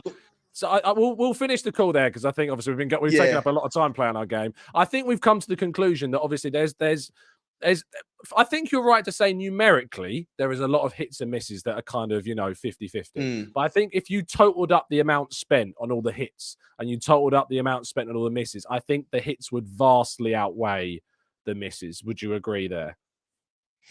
So what I would say, you're looking at it from the perspective of we've invested a lot of money and the return we've got for that investment has been worth it. Overall better. Okay. If we measure it that way, then yes, I agree, Tom, mate. I agree. Lovely. All right, Geezer. All right. Absolute pleasure to speak with you, mate. Finally, it's been a few months I've been saying I'm going to get on the live and I finally did it. Indeed. Thanks for coming on the show, mate. I really appreciate it. Look after yourself, mate. I appreciate your show as well. Appreciate you, mate. Take care. Thanks, mate. Very kind of you. Yeah. Speak to you soon. Much appreciate Spike Stab. I'm going to bring in Tommy because I jumped him onto the show, and I'm really curious what I assume to be as a West Ham fan's going to say. So, Tommy, talk to me, mate. Hello, you all right, mate? How you doing? Yeah, I'm not bad, mate. How you doing? Yeah, I'm doing all right. A bit cold, that's why I've got this jacket on, jumper. Yeah, sorry I made you turn a light on. It's just I need to do that to check Oh, you're no. over 18. I hope I'm over 18. My parcel says 24, so I hope so. But no. No worries, man. I don't know. You've obviously been listening, I assume, a little bit to what we've been talking about. The show's kind of spawned from the fact that there's fans out there from an Arsenal persuasion, of course, that are suggesting that Arteta spent £700 million, when in reality, and you count up what he's actually spent, and it's actually more than £100 million less than that. So we're kind of asking the question, why are some fans out there trying to make out that he's spent far more than he actually has? So I'm curious, as an outside fan, to get your perspective, actually. You see, I'm on an. I think I'm very different to other fans. I'm not saying this. Like I had a season ticket at West Ham for 10 years, from 2006 to 2017, and I think this ain't me being. I'm not very, but I think season ticket holder fans, I think they're different to just a TV sitter fan. I think they're more emotionally attached because they go to the games. I think that's. I just think it's different. No, I'm not saying it's right or wrong. I think No. I've done a show on this before, and I remember I've had debates with fans about this. Like, did you see it? Have you seen it? Yeah, I've seen it. Yeah, you know what I'm talking about, then. Yeah, I would personally disagree because I think that I know exactly where you're coming from the perspective of you've got that financial commitment, you've got the time you're investing into going to game stuff. But I think that you can definitely argue that from the perspective of going as a fan to the game on a regular basis, that it will hit you in some ways a bit harder because you've invested that money in time. I don't think there's too much of a. I don't have too much of a quandary. And plus, you're there as well. You're not suggesting that someone that goes to games is, loves the club more, or is more of a fan than someone else. 100%. I know where you're coming from, but carry on, mate. Sorry to interject. No, if anything, I think a fan's more. No, it's all right. No, if anything, I'm not going to say anyone's a better fan, but if anything, if you look about it, someone lives in Australia that's waking up at like early hours in the mornings. After you could say they've got more commitment. You could say that on that. So I'm one of them people. I like to look on both sides. So I see where you have the Arteta ins and the Arteta out. I'll be honest. If I was in your camp, I probably would be Arteta out. Look, I think I just really. I'm curious as to know why. Tell me. 100%. I'll be Arteta out. 1,000,000%. I'll go you through look all like signings. Out. Yeah, no. I got No, but I still like to listen from. But then I'm not one of them that goes, because you got a different opinion, you've ruined my club. At the end of the day, if everyone had the same opinion, it'd be so boring. It'd be so boring. Of course, I wouldn't be doing this show. Exactly. Yeah. So why would you be? I'm really curious from that perspective, because I said at the start of the season, just put a West Ham spin on it. I said after you won the Conference League, that because my mother-in-law's a big West Ham fan, so I said to her, if I'm West Ham, I'm sacking Moyes. Yeah, I would as well. Because I said I think he's taken you as far as you can go. I think if you want to take the quality that West Ham have got to another level, I think you need to get a better manager than him. And now I'm saying that out loud, and I reckon that you'd probably say the same about Arsenal. Yeah, but the thing is, I could also see it from the other point. So I can also see it from the Moyes in perspective. So I could be like, we've played in Europe 3 years in a row. When you talk about a mess, Tom, we was a mess. Yeah. We was in relegation mess. Like now it's taken us to 3 years in Europa League. That's what you call a good job. But I think what it is, I think people with the Arteta thing, I think they more concentrate on being right that he's going to be a good manager more than anything. It's like, I think they want to be right that he's going to become a good. What I think is, I think this job is his first job, so I think it's always not going to be like it's not going to be his perfect. He's not going to be the best at his club, and I think where I lay the blame. I don't know. 11th when he took over to a title race in like 4 years. Yeah, I know, but you got to put the expectation of what club you are. Like I see Arsenal's the third biggest club, and also I add everything towards it, like where you are, what you've been doing for the last 20 years. Like I've watched Premier League years for like donkeys. I watch them on repeat. So I can say I do know my stuff. Like I probably could name a lineup nearly every year for you guys. Yeah, it's not good. Yeah, it's bad. Like I'll probably say, 2012, who just signed? Andre Santos, Ji-Sung Park. Like, do you know what I mean? Going back years now, yeah. 2008, you signed Nasri and all them. So but no, I do understand. But if I was really being honest, I wouldn't be putting on Arteta. I'll be more looking at. I'll be fuming with the ownership. I'll be fuming. I'll be like, why? 100%. Because I'm not one of them that go, oh, as long as you spend the money, like Man United fans, how much money they spent? What have they done? Yeah, Because it's not it's always a joke club, mate. I if you can agree there, yeah. Mate, I had my best ever days at Upton Park, 4-0 in the Carling Cup. So enjoying the snow, yeah. Amazing. But no, but like, why are you putting in a novice? Because at the end of the day, yeah, if you was in charge of a company and you got stocks in and the owner goes, oh, do you know what, we're going to put a novice in charge, you would raise some eyebrows.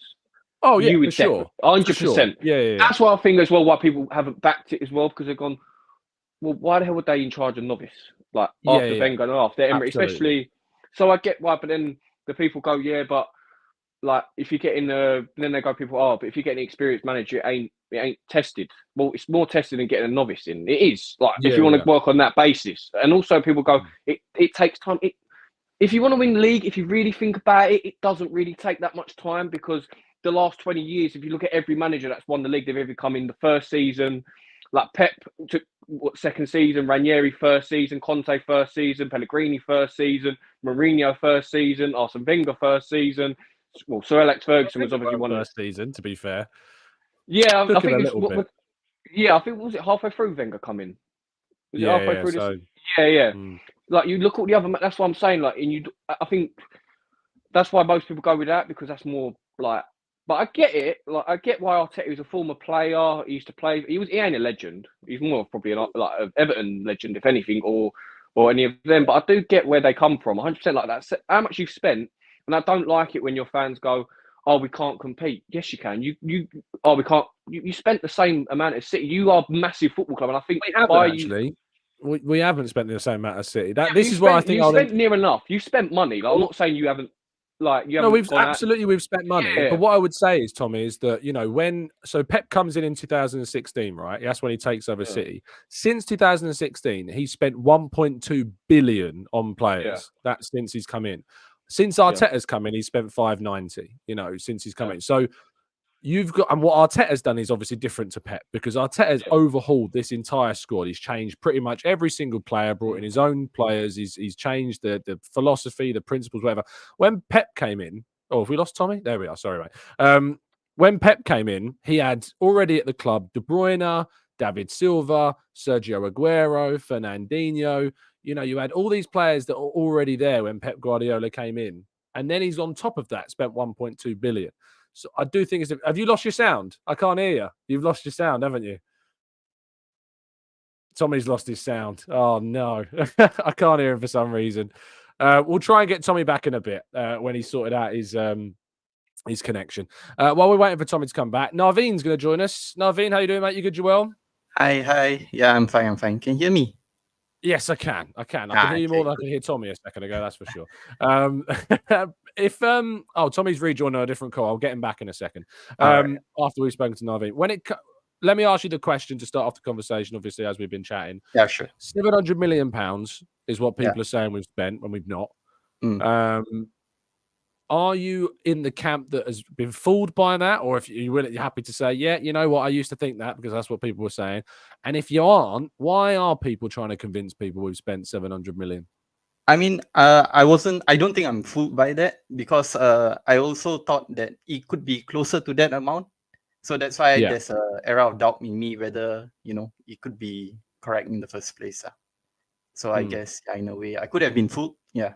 Yeah. And I mean, we just bought. Why are people making it up? That's the other question. Why are people making it up then? I guess because players are getting more expensive, and then we just beaten our record, right, for the most expensive player we bought. We just bought one in Declan Rice for over 100 million, and then we bought Kai Havertz. I think it was around 64 million. So we have spent a lot of money. Yeah. So it's very hard to keep track of all the players that their valuations and how much we have spent per player. Yeah. What is it that you were so keen to jump on and say to us, Naveen? Obviously, after answering that question, because I think you're right on that section. I guess because there's a lot of scrutiny in terms of our players, in like the valuation of our players. Okay. If you look at Kai Havertz, right? Let's say just assume we didn't buy Kai Havertz at all. How much do you think? If Arsenal were to buy him, how much do you think we would have buy him? Like probably around. When? What do you mean? When he was at Bayer Leverkusen? Or... No, when he was at Chelsea. Like, how much would you value a player in Kai Havertz in order to bring him? I mean, they spent what 70 something 64 million on him. Yeah. Did they spend I thought they spent upwards of that. Let me have a quick check on that. Chelsea sign Havertz. Let me see what they bought him for. 75.8 million is what they bought him for. Yeah. So if they bought him for 75.8 million, he's been there 3 years. He won the Champions League. I think we overpaid, but I don't think it's by loads in the market, if you know what I mean. I think they did well. Look, I get it. Okay, now let's put it in bigger context now. Okay? Yeah. Arteta looked at Ramsdale and told himself, and maybe, you know, hypothetically speaking, he told himself, I don't trust Ramsdale, I go buy Raya. Yeah. And then he looks at our striking department and says, I trust Eddie Nketiah. I don't think it's that. I think what he's done is, I think that he's said to himself, or that the club has spoken to obviously the people that do the recruitment and the budgeting and whatever, and they know that they can only spend a certain amount of money. So what they've done is they've realised that in the next 2 windows, which includes obviously the deal for Eddie Nketiah, which was 2022, they've renewed Eddie Nketiah, they've signed Gabriel Jesus, they've signed Zinchenko, they've signed, I've actually got it on the screen of the full window, they've signed Vieira during that window, spent 191 across the season euros, which includes Kivior, Trossard, Jorginho in January. They've done that business and they've renewed Nketiah knowing that they're not going to be able to go out and sign another centre forward. So 2023 comes around, they renew Nelson, knowing the fact that they haven't got not the money, but the financial freedom because of those profit and sustainability rules that are in place that at the moment are causing a lot of problems for Everton and Forest and potentially Wolves at the moment as well. You're right. So they go in and spend, they say, we want another attacker. So they buy Kai Havertz. They want another midfielder. So they buy Declan Rice. They say they want another fullback and they bring in Urian Timber and then they bring in a goalkeeper in Raya. So go on. Sorry, let me just stop you right there. We know how well we played last season in terms of how Granit Xhaka improved our offensive play and transition in defense, right? He made Zinchenko look good because he covered positions when Zinchenko went forward. That's a claim. I don't know about that. No, wait. So you're saying that Zinchenko was as good as he was just because of Granit Xhaka? Yes, I put it down to Granit because there were a lot of times Granit Xhaka did not expose Zinchenko's position at left-hand side. And I'm saying this because I started off as a Granit Xhaka, sort of like I jump on his back a lot, because he was the most, because he tends to let players dribble past him. But last season, he really protected Zinchenko a lot. Yeah. Now, I'm not saying Kai Havertz is supposed to do exactly what he's supposed to do in terms of the left-hand side, okay? But the thing is that Kai Havertz is no Granit Xhaka. We all can agree that, right? Now, we also know that Arteta likes to have, an abundance of variety of players. He doesn't like to stick with one kind of player, right? Because he likes to have a variety. Now, I'm not saying that maybe in this context, I just think that he needed someone like Granit Xhaka on the left-hand side. Why you change the whole position and then buy Kai Havertz for 64 million? Bought instead. Sorry, what? Who would you have bought instead? I think there were some players. I actually like Onana. Amadou Onana at Everton. Yeah. Do you remember last season, Goodison? Do you remember how Onana played against Arsenal? Yeah, he was excellent. But do you know what he was really us, excellent at? He was excellent at breaking up the play. Yeah. He was excellent at at stopping Arsenal breaking because they had Doucouré and Idrissa Gueye in the midfield as well, of course. Onana is not Granit Xhaka though. Like you have to understand that Amadou Onana, I like him, but what he doesn't do is ball progression. If you look at his metrics, are nowhere near the level of Granit Xhaka. If you were to replace Xhaka with Onana, you are not getting the progression that Granit Xhaka gave us. In that midfield. I agree with you, but the thing is that I would not have still buy Kai Havertz. I would have still hold my money. No, that's fine. I haven't got a qualm with that, but I'm asking if you're not buying him, who are you buying? Yeah, that's the thing. I can't name a player. I haven't done my research. I'll be honest with you, I haven't done my research in terms of who can play on the left-hand side and ball progress over the top of the defense line. And then do you want my answer? I can give you an answer if you want. I can give you an answer if you want. Maybe you challenge Declan Rice. No. Declan Rice. I mean, is Declan Rice? Of course, I mean, if you say like for like Declan Rice, then we No, have I'm to saying that if Thomas Partey was fit for us, we'd be having then Partey and Rice in the midfield, and yes. Rice would be where Then Xhaka was. yeah, then that's the assumption that Partey is fit. So if Partey is not fit, we should Well, he have was fit gotten for Onana. 33 games last season, so I don't think it was too unfair to think he might be fit for more than 4 this season. Yeah, you know? I agree. So that's where I think that people are misconstruing, because I don't think Havertz was really signed to replace Xhaka. For me, I think that he's gone there because ultimately that's how we started off the season, because Partey obviously was missing. I know Partey started the season in kind of this weird hybrid position, but Zinchenko wasn't fit for us. Timber moved to left back. I think if Zinchenko was fit, we would have seen Timber playing actually where Ben White should be playing. Gabriel would have been there. And I think there was something going on with Gabriel as well because of the Saudi links at the start of the season. So there was a bit of a shake-up there. You watched the Man City Community Shield game. Havertz played centre forward. Partey and Rice played in the midfield together, and we haven't been able to see that since. And I think that actually, whilst we are looking at the idea of Havertz being the Xhaka replacement, I don't think he ever was in the long term meant to be that guy. I think that Havertz was meant to be a forward option for us, and I think that Declan Rice and Thomas Partey were supposed to play together. Can I just stop you right there? Because the thing about Kai Havertz conundrum, right? I'm still torn between him because I myself didn't like him so much at the centre forward role. There was some of his shot selection which didn't look very clean and didn't, have a lot of power in them. Yeah, like accuracy a bit here and there. So there wasn't much, confidence. Even the way he creates his, his shots also look very, confused at times. So I think he could have done a lot better in that. Then it comes to, if Kai Havertz plays there, then could we have someone better at striking position? And now we are left with, we need to get a better striker. Yeah. I think we do. I don't think there's anyone debating that point. I think the argument is that we need to spend more money. But if the argument is we need to spend more money, how can we have the expectation that Arteta, should be winning a trophy, winning the league or the Champions League, otherwise he gets sacked? If it's our opinion that we need more players, how can you have the opinion that we need more players and at the same time have the opinion that if Arteta doesn't win the league, we get? That doesn't really. That's a bit of a contradiction for me. I understand. I also like to bring out a point about some of our sales, some of our player departures. I don't think we have made a lot of justice in them.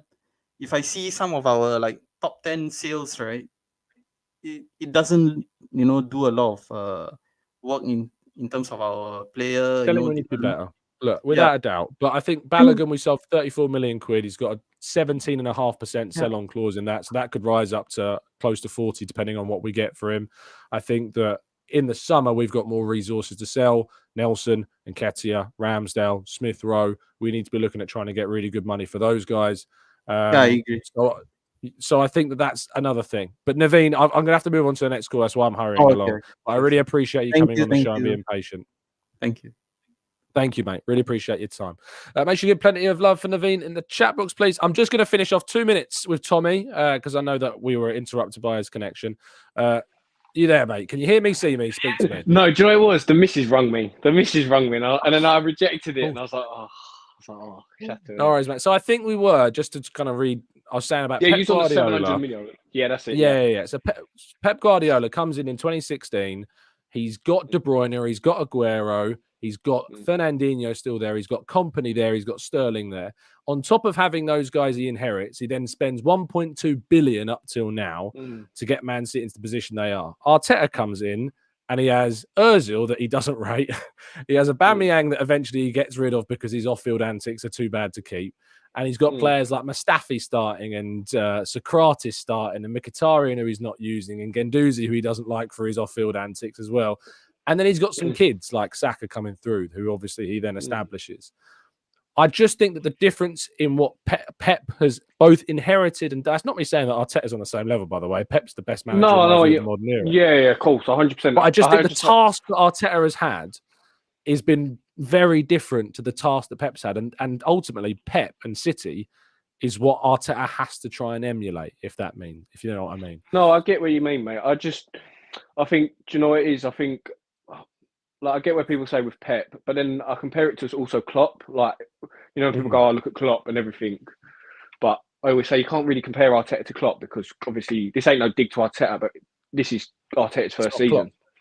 Yeah, plus you, got to a plus you'd Champions also League final and won however many Bundesligas, you know. Plus you could also go, well, Arteta won FA Cup in his first season, so I could go on that aspect as well.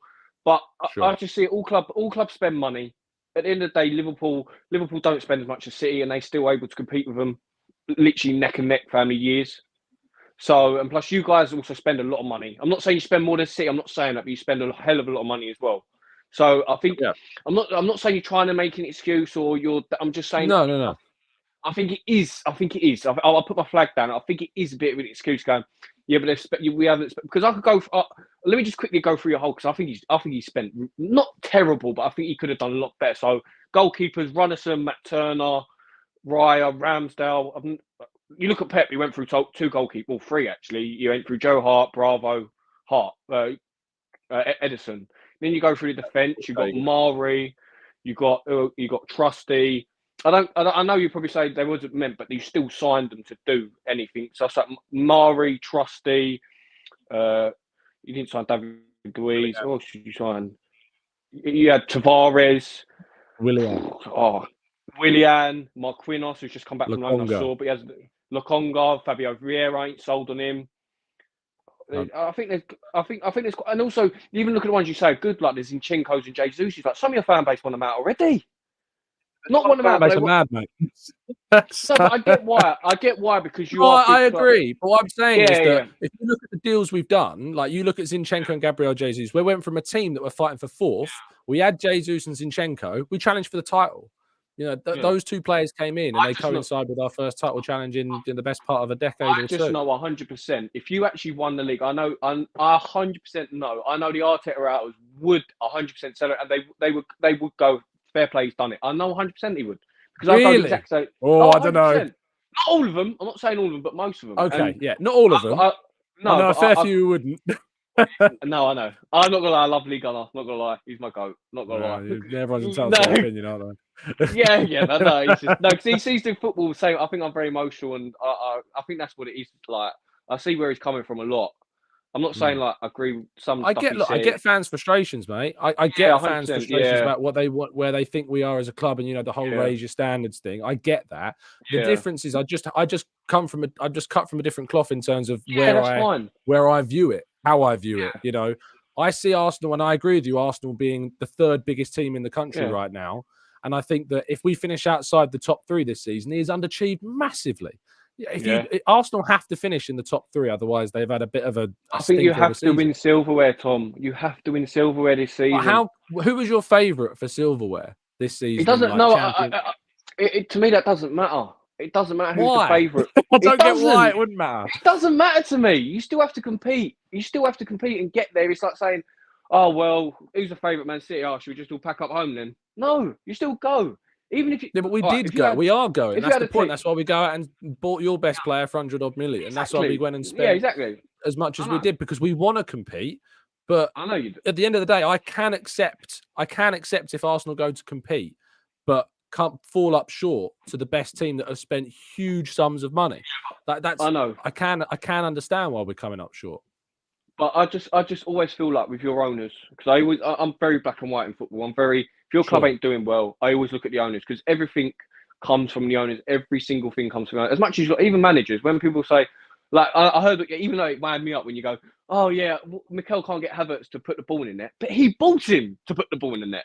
It's not like he's been here for a year and he's got the players that haven't played for him. Like you had obviously the Lacazettes and the Bammies. You could go, oh, they ain't his players, so he couldn't put the ball in the back. But he bought Havertz, he bought Odegaard, he bought all them players. He hasn't bought killers. That's what he hasn't bought. He hasn't bought a killer. He bought a team that got more Premier League goals than any other Premier League iteration of Arsenal Football Club. But that looks good. But as I say, Arsenal fans, I'll say this about Arsenal fans. It looks very good, doesn't it? No, before I go, because I want you to get someone else. But I always say, I think Arsenal fans would rather lose the league by the highest points than win the league with the lowest. I think your fans sometimes rather look how it looked. View, no, but I just think Arsenal. I don't know. Maybe because I've always hated Arsenal. I've always had Arsenal fans. Now I like it because when I was. Why are you listening to me? don't know. Because I'm not one of them people. Because I don't agree with it. I don't listen. I think we should all listen to different opinions. I hear you. I think that's how you grow as a person. You listen to other views, and you might change. You don't know. Yeah. What's the point being the same? That's fair. No, Tommy, it's been a pleasure, genuinely, mate. To speak to you, and thank you for listening. No, any problem, mate. Good luck with everything, and up the hammers. Yeah, indeed, mate. Best of luck for the rest of the season. Massive props to Tommy for coming on. You got to appreciate the fact that people have different views, even if they come from different clubs. You know, people listen to different people as well. I can't get on the side of. I can't get on the side of just saying we should win because we're Arsenal. I just think you have to look at the context of what we're up against. And so if we're finishing outside the top three, which is where I think Arsenal are, of course I'm going to be like, that's not good enough because we should be finishing in the best three clubs because we are one of the best three clubs at the moment in the league. But if we fall up short to City like we did last season, I can't help but argue the point that that's not a surprise to me and that I can understand why we did. Let's bring our next caller. It's Joe joining us. How you doing, mate? You good, Joel? Oh, you're on mute. You're mute. I can't hear you. Oh, why can't I hear you? Hold on. For some reason, I can't hear you, Joe. Better now. Try again. One more time. Can you hear me better now? The microphone's not working on that for some reason. Is it better now? I mean, I can hear you, but you're really muffled. Like, it's not really understandable what you're saying.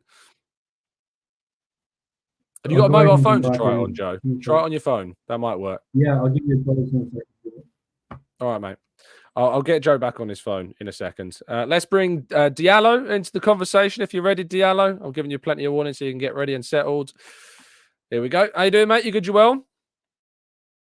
You're on mute. Take yourself off mute. That's back to back now. Take yourself off mute. There we go. You classic mistake. Oh my god, it always gets me. I don't know why. Can you hear me? Because I was. Yes, I can. You're clear and crisp, mate. Clear and crisp. Oh, nice. So I don't need my headphones. No, you're all good. Yeah, man. I'm gonna be honest. I tuned in earlier, but then I had to go on a walk call for like 30 minutes, so I missed a little bit of what you've been discussing. So I don't want to just jump in the middle of another conversation that you've been having. What do you want to talk about? The question we're asking, as you've probably seen from the title at the moment, is that you may have seen on social media, you may have seen, going around at the moment, there's fans suggesting that Arteta has spent 700 million quid. And then when you look at the numbers, he's actually spent 590 million pounds. There's 110 million not being accounted for some reason. So my question is A, have you been fooled by this? Have you seen this and you've believed it? If you haven't, why do you think people are trying to make this up? I mean, we know who are the people that are trying to make this up. I think you've actually. But why are they doing it? I think the same people that do this are the same people that last season were saying Arteta has spent 4 years. Like the people that always add one extra year. Without actually accounting for he came in December. They count that as like a first season kind of thing. They're the same people. I think the reason why they do it, it's multiple reasons. I think one of the main ones is really to just pile pressure on him and say that he doesn't need more money, that he spent way too much with complete disregard of the squad that he inherited. I always say this. I was even saying this to Terry once when I used to watch that channel a while back, and I was saying that the squad that Arteta inherited probably was not even worth 50 million, if you really kind of put them all on the market. Maybe Aubameyang here and there, So I think they're doing it. It's coming from a disingenuous point of view where people are disregarding the base and just looking at what needed and disregarding what needed to be done. So I think it's to pile pressure on him that you've spent enough already. Like you have to win. And I think the second one is to handicap him. And I think the reason for that is I've seen so many people on Twitter recently saying that Arteta shouldn't be given any more money, and I'm like, you can look at the state of the squad. We clearly need maybe an extra defender. We clearly need an extra midfielder minimum, and we need an attacker or two. Definitely, we need a winger. I don't care what people say. We need an explosive winger from either side, and we probably need a striker who is who probably should replace Eddie. I'm a big fan of Eddie Nketiah, but I also recognize that he's not the one that's going to take us to the promised land. But I did back Arteta for selling Balogun and leaving Eddie there. I kind of understood that point of view. So I'm not like coming from a Eddie hate point of view, but I do think that we need a striker that competes directly with Jesus on for the 9 spot, and we need a midfielder that actually replaces that nimbleness, because right now we have a lot of like rigid, players in the middle there, or people who are fixed, in a way. I agree with your point about Rice. He can play both positions, I think, at a very, very high level. So I'm not too worried about whether he plays as a 6 or as an 8, but we do need another player to complement him long term, because we know that Jorginho and Partey are not that. And Havertz, I completely agree with you again. I don't think he was bought as a replacement for Xhaka. He was, I think, bought for the forward line. I think to play either as a tall forward, tall 9, but I don't even think he was bought as a starter. It's just the injuries, man. But yeah, to answer your question, I think is to put pressure on Arteta to say you've spent way too much. There is no excuses. You keep hearing this phrase, no excuse, no excuse. I'm like, who is running around making excuses? Arteta is probably one of the few coaches who I very rarely hear him make excuses about. When we play bad, he comes out and say we didn't deserve to win. And when we play well and lose, he comes out and say clearly we were poor in both boxes. So I think it's to put pressure on him, and it's to handicap him and to suggest that, you spent 700 million, even though it's not that, and therefore suggest that he doesn't need any more. He shouldn't be given any more money to spend. And it's coming from one wing of the fan base, and those are the people who want him gone, and so they're going to put out anything that compromises his position, which is unfortunate, really. Yeah, I think you raised some really, really strong points there, and well made. Mainly because I agree with them all, so there must be. But other than that, I think that where Arteta's at with this squad is that it's still not finished, and for some people that's a frustration, and some people say he's been here for 4 years, into his 5th year now, and we've still not got a finished squad. And I'm like, yeah, because in reality, you're not going to do that if you are trying to start from scratch, which is what we did.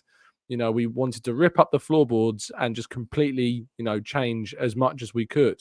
And that is going to take you longer than the amount of time that we've had and the amount of money that we've had as well. Pep, who has spent 1.2 billion, didn't start from scratch when he came in. Klopp, when he came in with the 800 million they've now spent, did not start from scratch when he came in. So that's the reality that we find ourselves in with Arteta. And Tom, just lastly, sorry, go on, Diallo. No, just briefly. Those 2 coaches that you've mentioned, those are some of the best coaches of their generation. People also kind of like saying Klopp did this, Pep did this, and I'm like, okay, like these are some of the. It's like basically saying like, he didn't score 30 goals in his first season because Messi did it when he was 20. And I'm like, these are some of the best coaches that we've seen in the last, I would say, 15 to 20 years. Okay, they've done it. That doesn't mean any coach can do that. And also with the point that you're making, where they started is not where Arteta came in. I remember his first press conference. That gave me like really, there was so much to be done in the club. With the culture where we're sliding, we're like on a downhill spiral. It's unfortunate that people have actually forgotten where we were. We were in the dark. Awful. I really wish I could sometimes take people back in a time machine to where we were before Arteta was, and like make them remember what we were doing. Like it was like whenever we'd play a Big 6 team, it was like, well, we've lost today. Like, we ain't winning. We'll go up to the Etihad, or you go up to Anfield, or you go to Stamford Bridge, or you go to Old Trafford. It was, well, we're losing. Because the record that we had was just so poor. Arteta's come in. He's won at Old Trafford now. He's won it. I don't think has he lost at Stamford Bridge yet? I don't think so.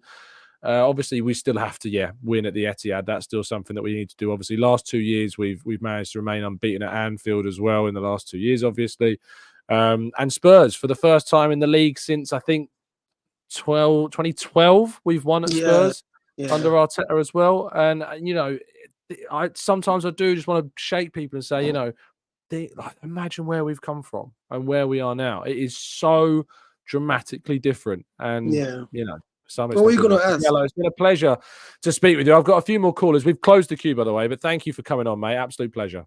No worries, man. I was asking for this phone in, so I'm glad you brought them back on. Thanks, man. Take care. There you go. No problem at all.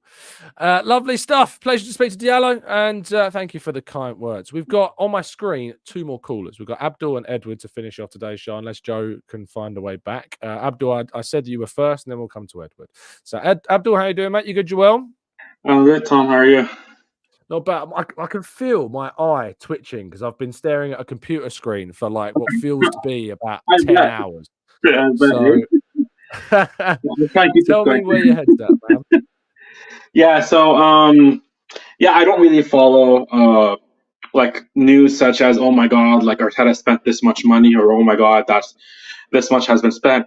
What I look at is who was the money spent on, right? So whether it was 700 million, 500 million, I don't really care about that. People used to laugh at me when I used to tell them that Arsenal needs to spend half, like 500 million, to be able to compete in the league. And people would be like, oh my God, that's a crazy number. Like, I can't believe you're throwing this number. And I was like, listen, that's just what it takes right now. That's what it is. You have to spend money to get the quality player. And the biggest example we have over here is Declan Rice. You got to spend that money. You think this guy's a quality player, you think he fits your play style, you think he's the perfect man for the job. You spend that money, you get that player, you spend the money that's required, and then now you have a quality player, one of the best midfielders, in my opinion, and that's playing the game right now. He's amazing. The guy is just amazing. Like an insane signing, right? And that's just what it is, and that's what I've been saying from the beginning. Man City came when Pep came in, he had a proper lineup, but then he kept spending and spending and spending, got a whole bench of quality players, and he just created a team that's just really hard to beat over a season, right? You have so many games to play over a season. You get one player injured, well, guess what? You got another quality player on the bench, and that's the reason, really, Manchester, like they've been doing it, right? It's just they have that pool of quality players, and that's literally the reason it's so hard to beat these guys. Sure, they might mess up at the beginning, right? Every time they start slow, but then towards the season, they just have that quality pool players where he keeps switching in, resting this player, making this player, getting this player minutes, resting this player. He needs more minutes. He needs less minutes. He's had a good game last game. Let's play him again this game. And he's just had that capacity to basically do that. And I don't think Arsenal is in that position right now. We're not. We don't have that. Like a player getting injured, we just start we start freaking out. Everyone's like worried. Everyone's like, we don't have the depth. Yeah, the 500 million. If you think about it, 500 million, more than a fifth of that has gone on one player for us during this summer. Yeah, exactly. If you're going to build a team that is going to challenge Manchester City, you've got to realise that you're going up against a side that have spent 100 million on Grealish, who doesn't start every game. They bought the release clause of Haaland, obviously, which if you were really saying how much they would have had to spend on him if it wasn't a release clause, it would have been a huge, huge sum of money. Gvardiol was something like 100 million euros. He doesn't start for them every single week after they've spent that much on him. That's what you're going up against. That is the target. That's the challenge. And Tommy obviously was on earlier, a West Ham fan, saying like it doesn't matter. You're Arsenal Football Club. Like you've got to challenge. Like that is.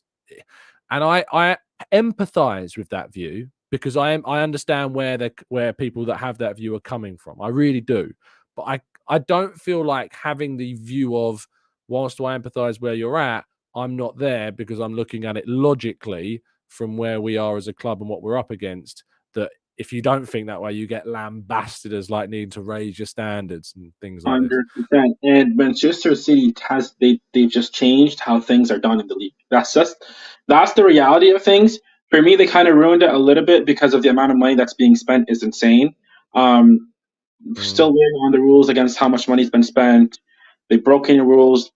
We're still waiting on that, but it just baffles me how much money they've been spending, and it's just crazy to me. And they've just changed the entire game. If you want to compete, you just got to spend that money. You have to be at that spending level in order to be able to compete. And And when Arteta first came in, I was like, so I was never Arteta out from the beginning, or that he's inexperienced, or that he's a novice. I wanted an experienced manager who would come in within a couple of years, have us compete.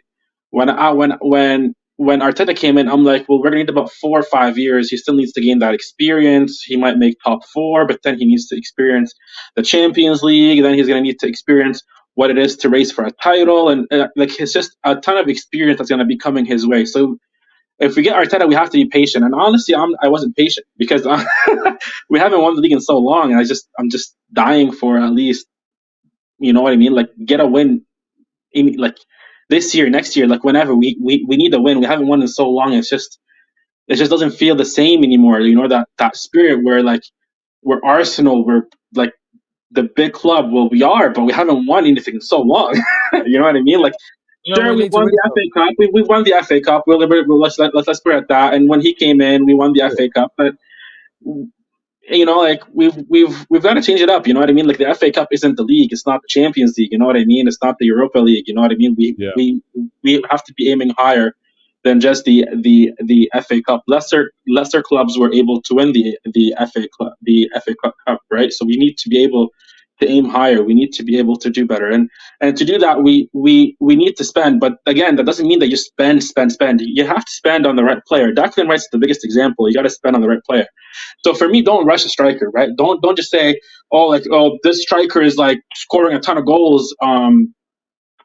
You know what I mean? Like, I don't know, like Ivan Toney, for example. Like, well, I mean, is he going to fit our system? Is he going to come in? Is he going to be able to produce that same result in Arsenal? I don't think so. Like, I don't think he's that much better than Eddie Nketiah. I think Eddie Nketiah is a quality player. He just doesn't fit the system that Arteta's trying to play. I think he's at a club that's bigger than he is. Exactly. He needs to go smaller, maybe get that experience from there. Maybe have the focus more on him, similar to like Ivan Toney. Get the focus is on him to score. And at Arsenal, that's not it. The Arsenal, you have multiple scorers on the team. You got Martinelli, you got Saka, you got Jesus. Kai Havertz is supposed to be scoring. He has been recently, but I mean, you'd still expect more for the money that we spent on him. Like, come on, I went in the summer. I'm like 40 million would be the max I spend on him. I would have spent more.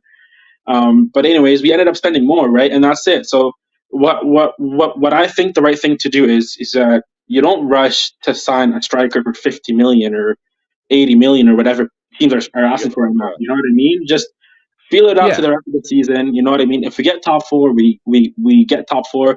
We don't need to win this season. There are multiple seasons to come. We can build towards winning next year, the year after that, the year after that. There's no need to rush. And that's the thing. Rushing is what's not going to get you there. What you want to do is take it easy, like find the best striker that will fit your system. If you change a manager right now, and this is why I was calling, like, it's just silly to ask for the manager to leave right now, because you'll just change the entire thing from the beginning, the entire process, everything will change. You'll have to start fresh. We have to rebuild within a year or two again. And that's just like, you know what I mean? Like, he already has a system in, just give him a couple more seasons. So we can fill out this season. Buy an appropriate striker that fits his style next season, and then we can see how that goes. And then we can decide, hey, listen, he hasn't gained that experience yet, or he's not learning from his mistakes, or things are not working out for him. You know what I mean? Then we can start questioning more things about that. Right now, I just think it's silly. Sure, we dropped 2 games in a row. Man, it happens. Like, stuff happens. You know what I mean? You don't show up for the day. It happens. The players didn't show up. It happens. You got some injuries on the team. It happens. Every time Jesus is like, for me, every time he gets back at his level, he just gets injured again, sits a couple games. Stayed out for a couple weeks, and it's just by the time he's back, he's gotta like also try to get that level, like reach his level again. And then by the time he reaches it again, he gets injured again. It's just that's why we need a striker for next season. For this season, I'm just saying, feel it out, aim for top 4. If we can if we can do another race for the title, and if we can catch up to Liverpool, Man City still has one more game to play, and if they win that game, They'll be 2 points behind Liverpool. If we beat Liverpool, we'll also make the gap closer. But then we'll also need to beat Man City again. So it's just a ton of challenges that we have. If we can do it, by all means, let's go for it. I personally don't see it happening with just the inconsistency that we have with Jesus' injury. I don't think Zinchenko is not the answer. I don't think he is. Unfortunately, I think the answer, but we don't have it. I think Abdul, I think you've raised a lot of really good points, and I think that it's about the idea of being measured in the approach about assessing of where Arsenal are at right now and what ultimately also needs to change about this. But the whole rushing idea about get rid of the manager, bring someone else in because it's not working. That's not it. That's not mad. Like going back to square one would be ridiculous. And who else? Who are you even going to bring in? I always see a lot of people saying Arteta out without actually knowing who they would bring in. Right? Yeah, it's like who's even available out there? You know what I mean? So it's just it's hard. It's not easy as 1, 2, 3. You have to analyze. You have to do the appropriate decision. Don't rush. The guy isn't doing that bad. I mean, he's still inexperienced, but for someone who has limited experience as him, he's doing pretty well, to be honest. I'm not gonna lie. I feel like he's doing better than what I expected when we first brought him. I'll just put it that way, right? And I always said within 4 or 5 years is when we'll start competing for the league, which is currently what's happening right now. He gained the experience to at least push us to be a more organized team. You know what I mean? Like compare us to like 5 years ago when we were a mess. You know what I mean? Right now we're actually playing proper football. You know what I mean? That's how we see it. Look, I think it's going to take more for us to get back to what we say is proper football. We're going to take the players to come back from the injuries that we've sadly suffered, and I think we need to build up momentum. We need to put the ball in the back of the bloody net. That's what we need to do. Abdul, it's been a pleasure to speak with you. I really hope Martinelli and Saka start firing again because I really miss him. Me too, mate. Me too. Thank you for calling in. Always appreciate your time. Pleasure to speak with you again. Thanks, Abdul. Really appreciate your time. We got one final caller, unless any of the critics in the chat box are going to take up my offer. I don't think so. Edward's going to join us for the end. Edward, how you doing, mate? You good? You well? I'm okay. How are you, Tom? Yeah, very good. Where are you joining us from, mate? I'm joining you from South Africa. South Africa, fantastic. So I'll ask you the question I've obviously asked everyone on the show. Have you fallen for this £700 million propaganda? And if you haven't, can you tell me why some people are trying to make people fall for this 700 million propaganda? No, I haven't. I think as Arsenal supporters, sometimes we're not like consistent. Like we don't know what you want. Like if we win 2 games, everyone will be saying Arteta in, everything's going. But if we just lose 1 game, it's Arteta out. And people, they forgot that we are competing with Guardiola. Guardiola is the best coach, you see. And Klopp, I think, is the second best coach. So Arteta is trying. I think we must give him time so that even him is also doing some mistakes. But you also learn with those mistakes. You see, both of us we must know that he doesn't have experience. So there's also mistakes, just like in life, like in business, like even him, like everything that he wants to do, sometimes it won't come the way exactly what you want, but also is also learning from his mistake. I like at first I was just listening to other podcasts, like when they're saying Arteta out, but the moment I listen to you, I understand. Like now I understand like where we are going, where we are coming. So I think supporters we are not consistent. And those teams in England Premier League, it's hard because most of teams they are parking the bus. But if you see like on Champions League, we are flowing. So I think we just we just have to learn like how to win those games in English Premier League. Those ones that on parking passes or where the park passes. So I think we must give him time. Like I think we must give him time. Like I think maybe even next year we rectify mistakes and we keep on going. And we are like Saka's. They are young boys. You see, they also lack experience. So I think we must support them. Yeah, I think the experience point is really important because obviously we're losing perhaps Jorginho and El Neni and maybe even Partey this summer. Do you think we do need to go out and buy an older player in the next window? I think we just have to buy maybe another experienced player, but I think also we have to like me. I think like Eweneni, Jorginho, also both of them they play same position. You see, so I think you have to balance there because like both of them they are defensive midfielders. So I think we must release. If we're not going to buy, I think we can just release one. Maybe Jorginho can just give him another year, then maybe we can buy another striker or another winger, so that also Saka, you see, like Saka, there's no one who can replace him. Like for now, like people, we want Nelson, but sometimes even Arteta doesn't trust him that much. Even me, sometimes, he's a good player, but I don't think he can replace Saka on some of the games. That's why Arteta sometimes you always stick with him because maybe you think maybe Saka will do something because he's our best player there. I think you're right. I think that it's about signing the right player at the end of the day. And there, as we've discussed today, there are question marks over a lot of players that obviously we've brought in. We've obviously had a lot of success with a lot of the players we brought in as well, and that's led us to progress to where we are in the table right now. But there is some really important business, I think, still that we need to do to complete the vision. Edward, it's been an absolute pleasure. Thank you for being patient, first of all, for waiting to come on. Thank you for coming on, mate. It's been real good. Okay, I think that's my first time to come in. Thank you so much. Indeed. You smashed it, mate. Well done. Thank you.